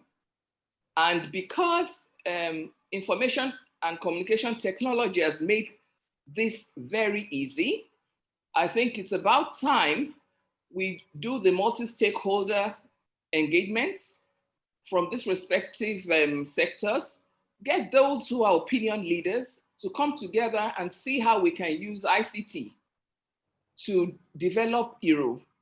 The urban planning of Iru Kingdom should be backed with ICT, so that by mere looking at the plan of the kingdom, it's easy to identify where we have clusters of businesses, where there's room for development. Erelu mentioned the issue of maximizing the potential of the waterfront. Yes, I think it's about time again we tapped into that aspect, because the rise of Lagos was really due to trade, and most of the trade was done across the lagoon in the early years. where there was trading across the Atlantic. So it's about time we also look at lagoon traffic to see how we can use that potential to improve transportation, to improve delivery and sale of goods from and within and out of Iru Kingdom, so that products can be taken across the lagoon to the mainland when there's traffic. And when some of this is done, we reduce the strain on road infrastructure. So there's a lot to be done. And I think the quick wins will just be getting all these multi-stakeholder participants together to come out with a master plan on how we will all come together to set up the Infrastructure Development Fund and determine how it would be applied to the deficiencies in infrastructure in the Iru Kingdom. Thank you. All right, thank you very much, ma'am. May I now invite the Honorable Commissioner for Environment, Mr. Tunji Bello, to respond to the comments and the questions, as well as the panelists' reflections. Well, thank you very much. I think let me respond to the question. The question was asked about Ikoyi. Some trees are they are presently being felled from in Ikoyi. So now there's a program we are doing now. There is a project for total rehabilitation of about 3 roads in Ikoyi. These roads have been degraded over time. These are Makati, Latif Jakonde, and the other one. So a stakeholders meeting was held about a month ago, and the VIRA, that's the Victoria Island and the Ikoyi Residential Association, they were there. And at this meeting, we said the roads along the streets have to be expanded. So for them to be expanded, some of these old trees will have to be removed. So we needed to enter into dialogue with them. So we entered into dialogue and said, okay, if the roads have to be expanded, I'm sure you have seen the Alexander as well as Bodinong Road.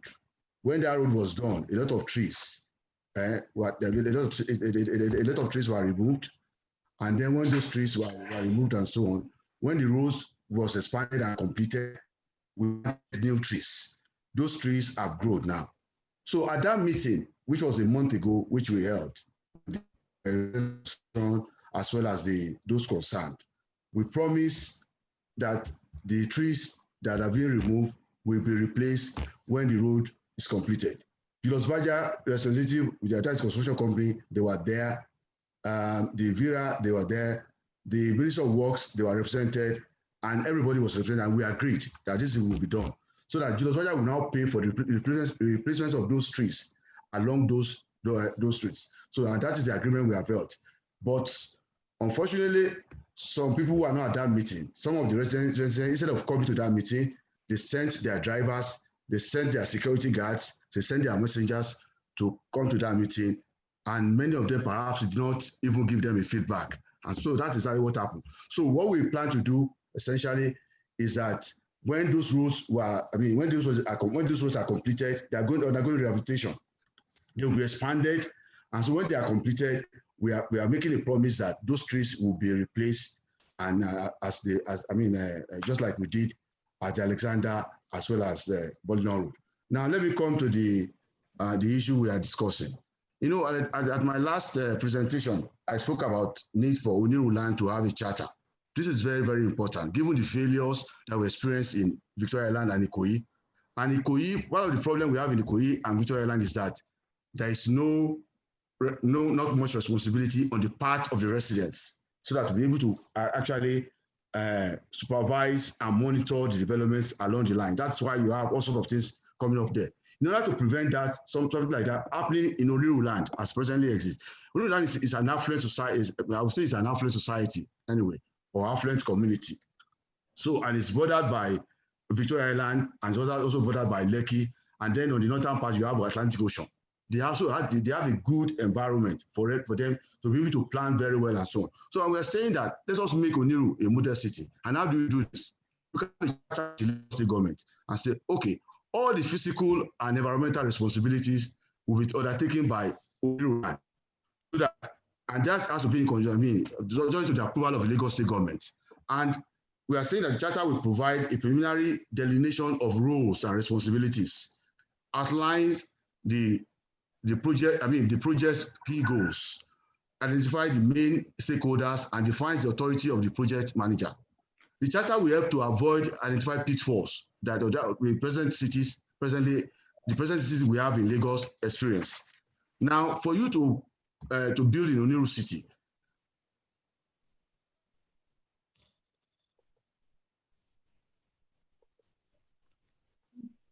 I think we have lost him. So maybe we quickly go on. There has to be an approval, and that is office in Oniru land. It must go through that Oniru management office. So Oniru management officer that will now enter into dialogue with Lagos State government for final approval. So all approval process must go through Oniru land, so that they can ensure that all the things that Oniru land has outlined will be properly fixed and maintained in that estate. And that is what we were saying. We have similar things in other parts of the world and so on. And I believe that Oniru land can be a model for other cities by making sure that they actually supervise the management, the physical planning management, the environmental management, and even the corporate management of the entire area. And it will be a win-win situation. The Lagos State government will benefit, the Oniru estate will benefit for the betterment of every resident in that area. So that at the end of the day, Oniru land can be a model city which other estates can borrow from and say, okay, we have had a model city now. Perhaps we can begin to plan other cities along this line. And I think that the opportunity is now for Oniru land now to enter into that charter, and that charter will be signed and say, okay, this is the responsibility of the Oniru Management Office, and this is the responsibility of the Lagos State government. But the only thing is that we are the laws outlined by Oniru family, where it's outlined for that estate is a conflict with that of the Lagos State government. That of Lagos State government will prevail in terms of physical planning, in terms of environmental, even in terms of tourism. Oniru land is bounded by the Atlantic Ocean. That can be that Atlantic Ocean. That part of the beach can be properly sanitized.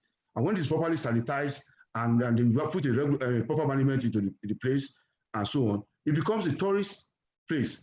And that will bring a lot of income to the Oniru estate itself. And also the market area. If you look at the eastern part, the western side of Oniru land, where you have the markets, where some parts of the place, but some parts of the place have been run down and so on. You can have a proper market and a well-established market where everybody will conform. Will have to conform with the laws and regulations that Oniru land has set. And I think by having a city charter like that, you can have a model city, and then which everybody can begin to copy. And I think it will be a win-win situation both for the Lagos State government as well as for the Oniru land. Thank you very much. Thank you very much, sir. And I invite now the Her Excellency, the Senior Special Assistant to the President on SDG, Princess Adejoke Adefulire, for final reflections. Let me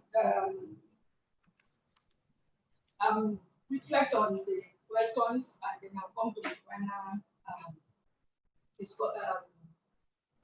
final note on these discussions. The question was posed by someone on how can traditional rulers support the government to reduce hands and all. This is still brought out on the advocacy, sensitization, and all of that, and traditional change for us to consume less meat than climate change and all. It's still about talking to people, meeting with people regularly, and let them know the implication of all of these things. If we don't talk to our people, we can't change them. So we need to talk to them as a grassroots leader. And I think that we have to come back to basics. The meaning of Oba in the kingdom to me is a leader of that kingdom.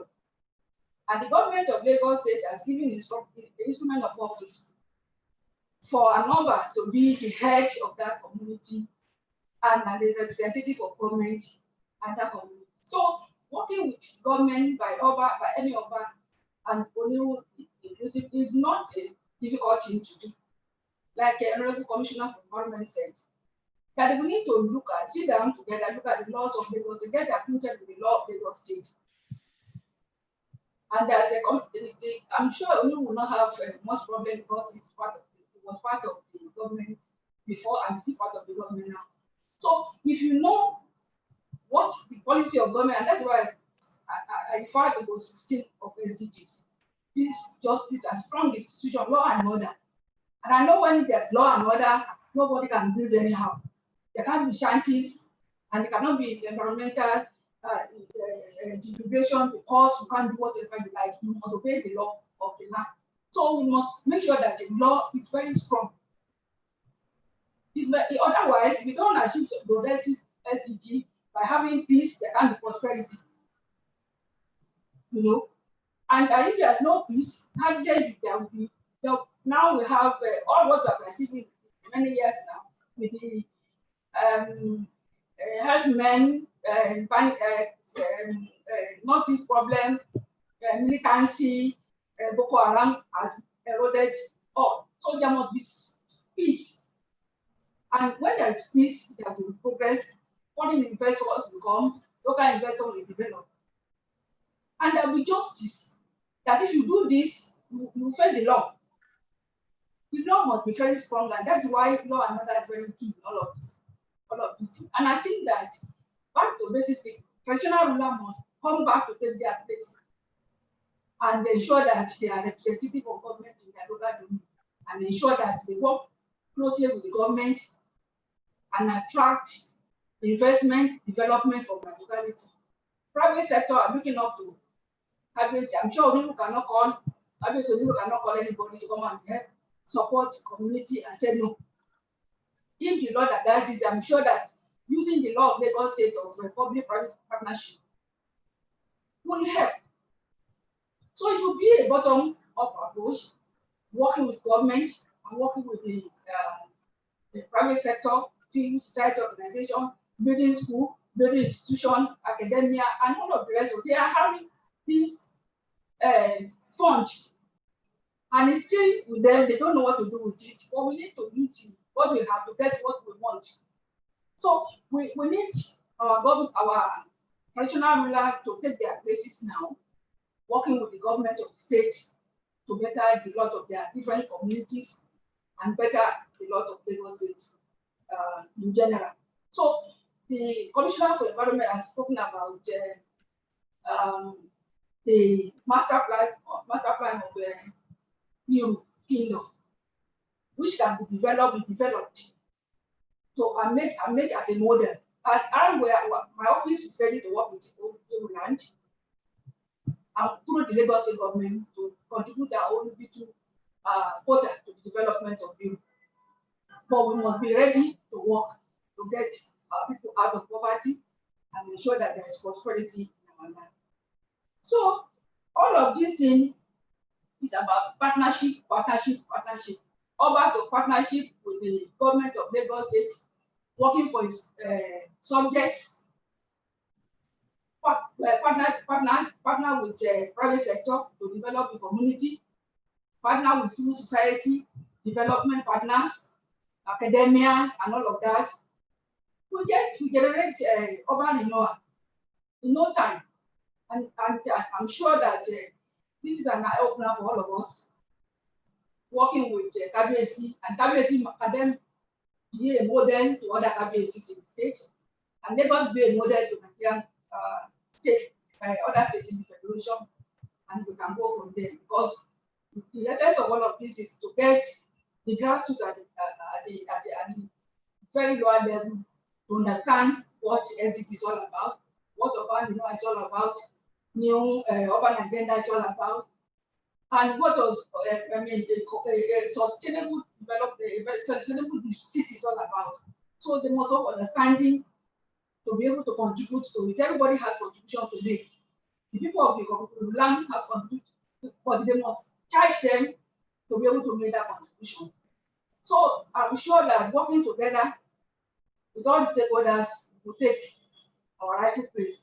And then that takes me to my earlier discussion on national and sub-national government, we need to work assiduously to provide an enabling environment through enhancing policy, program, legislation for planning and designing sustainable city and human settlements.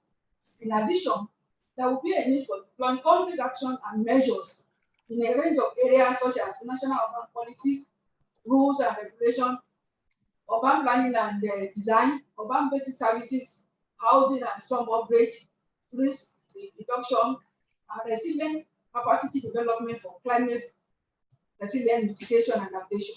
So if we are able to work together to get all of this done, then Irulan will be a model for Lagos, Lagos will be a model for Nigeria, and Nigeria will be a model for Africa.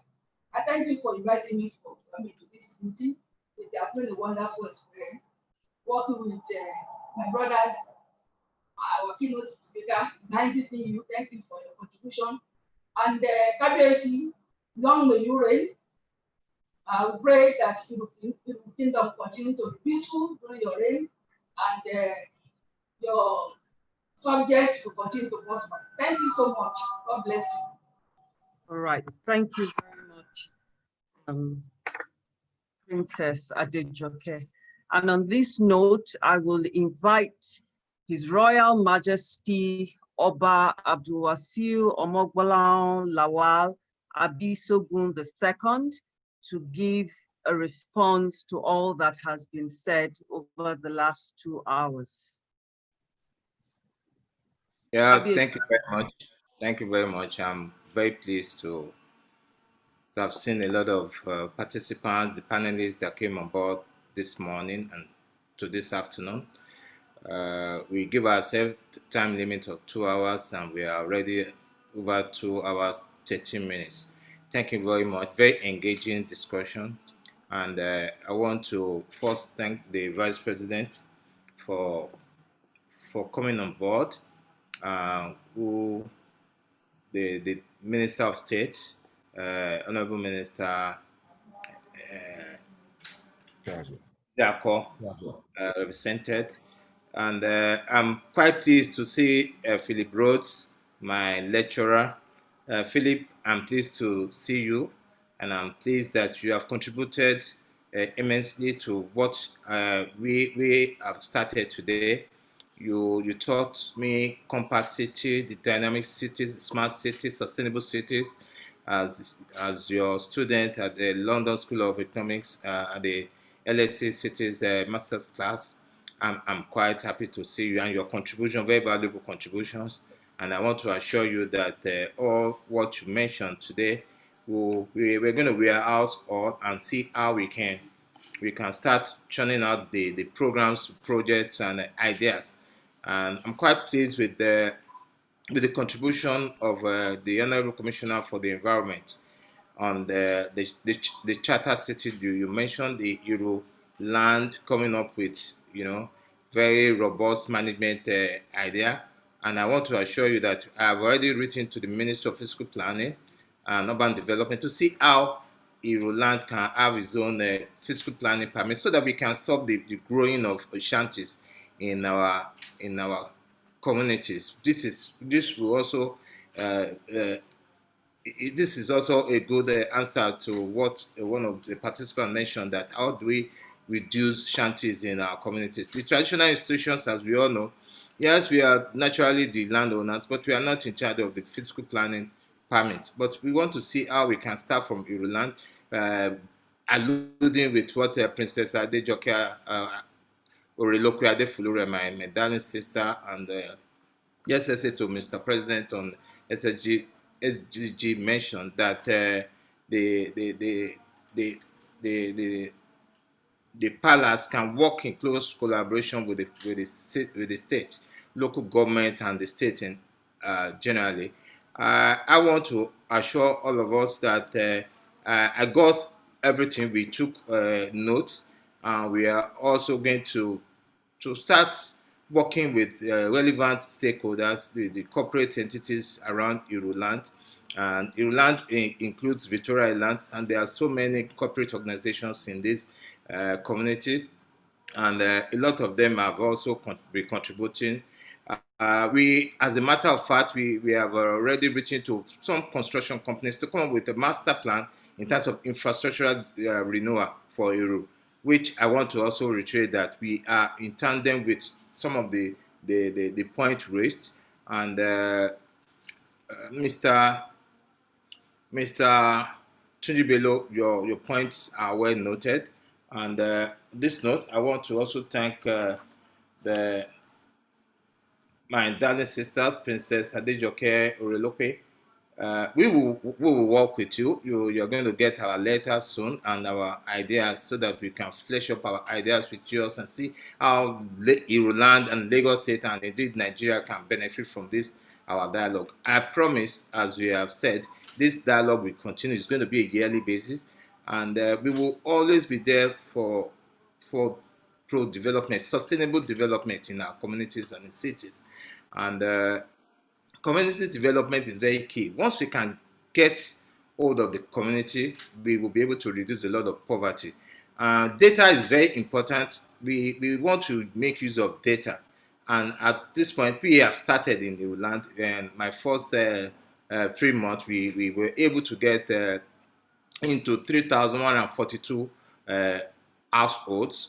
And from that data, we were able to see the demography of the people living in those households. And with that, that has given us the opportunity to see that 70% of the residents of Iruland are women and youth. What are we doing about the women and youth? What kind of opportunities are we going to provide for them? That is another area we'll be looking at. And this platform, this dialogue has really exposed me and some of the participants in the house that we collectively can work with the government, federal, the states, local government, and the community, and from security to climate change to sustainable cities to city planning, sustainable financing, which is also very key. And I was fortunate to be a member of the Security Trust Fund for 8 years in the Lagos State, and we were able to mobilize private sector to create a fund that we use in financing the security infrastructure that we currently have in Lagos State. And I see no reason why we cannot deploy that also in Iruland. And I'm sure the contribution of Alhaji Aliko Dangote and some other private sector in the house, we will have to work together to see how we can reduce poverty, to see how we can reduce urban infrastructure deficit, to see how Lagos in Iruland and indeed Lagos State can benefit from this, our dialogue.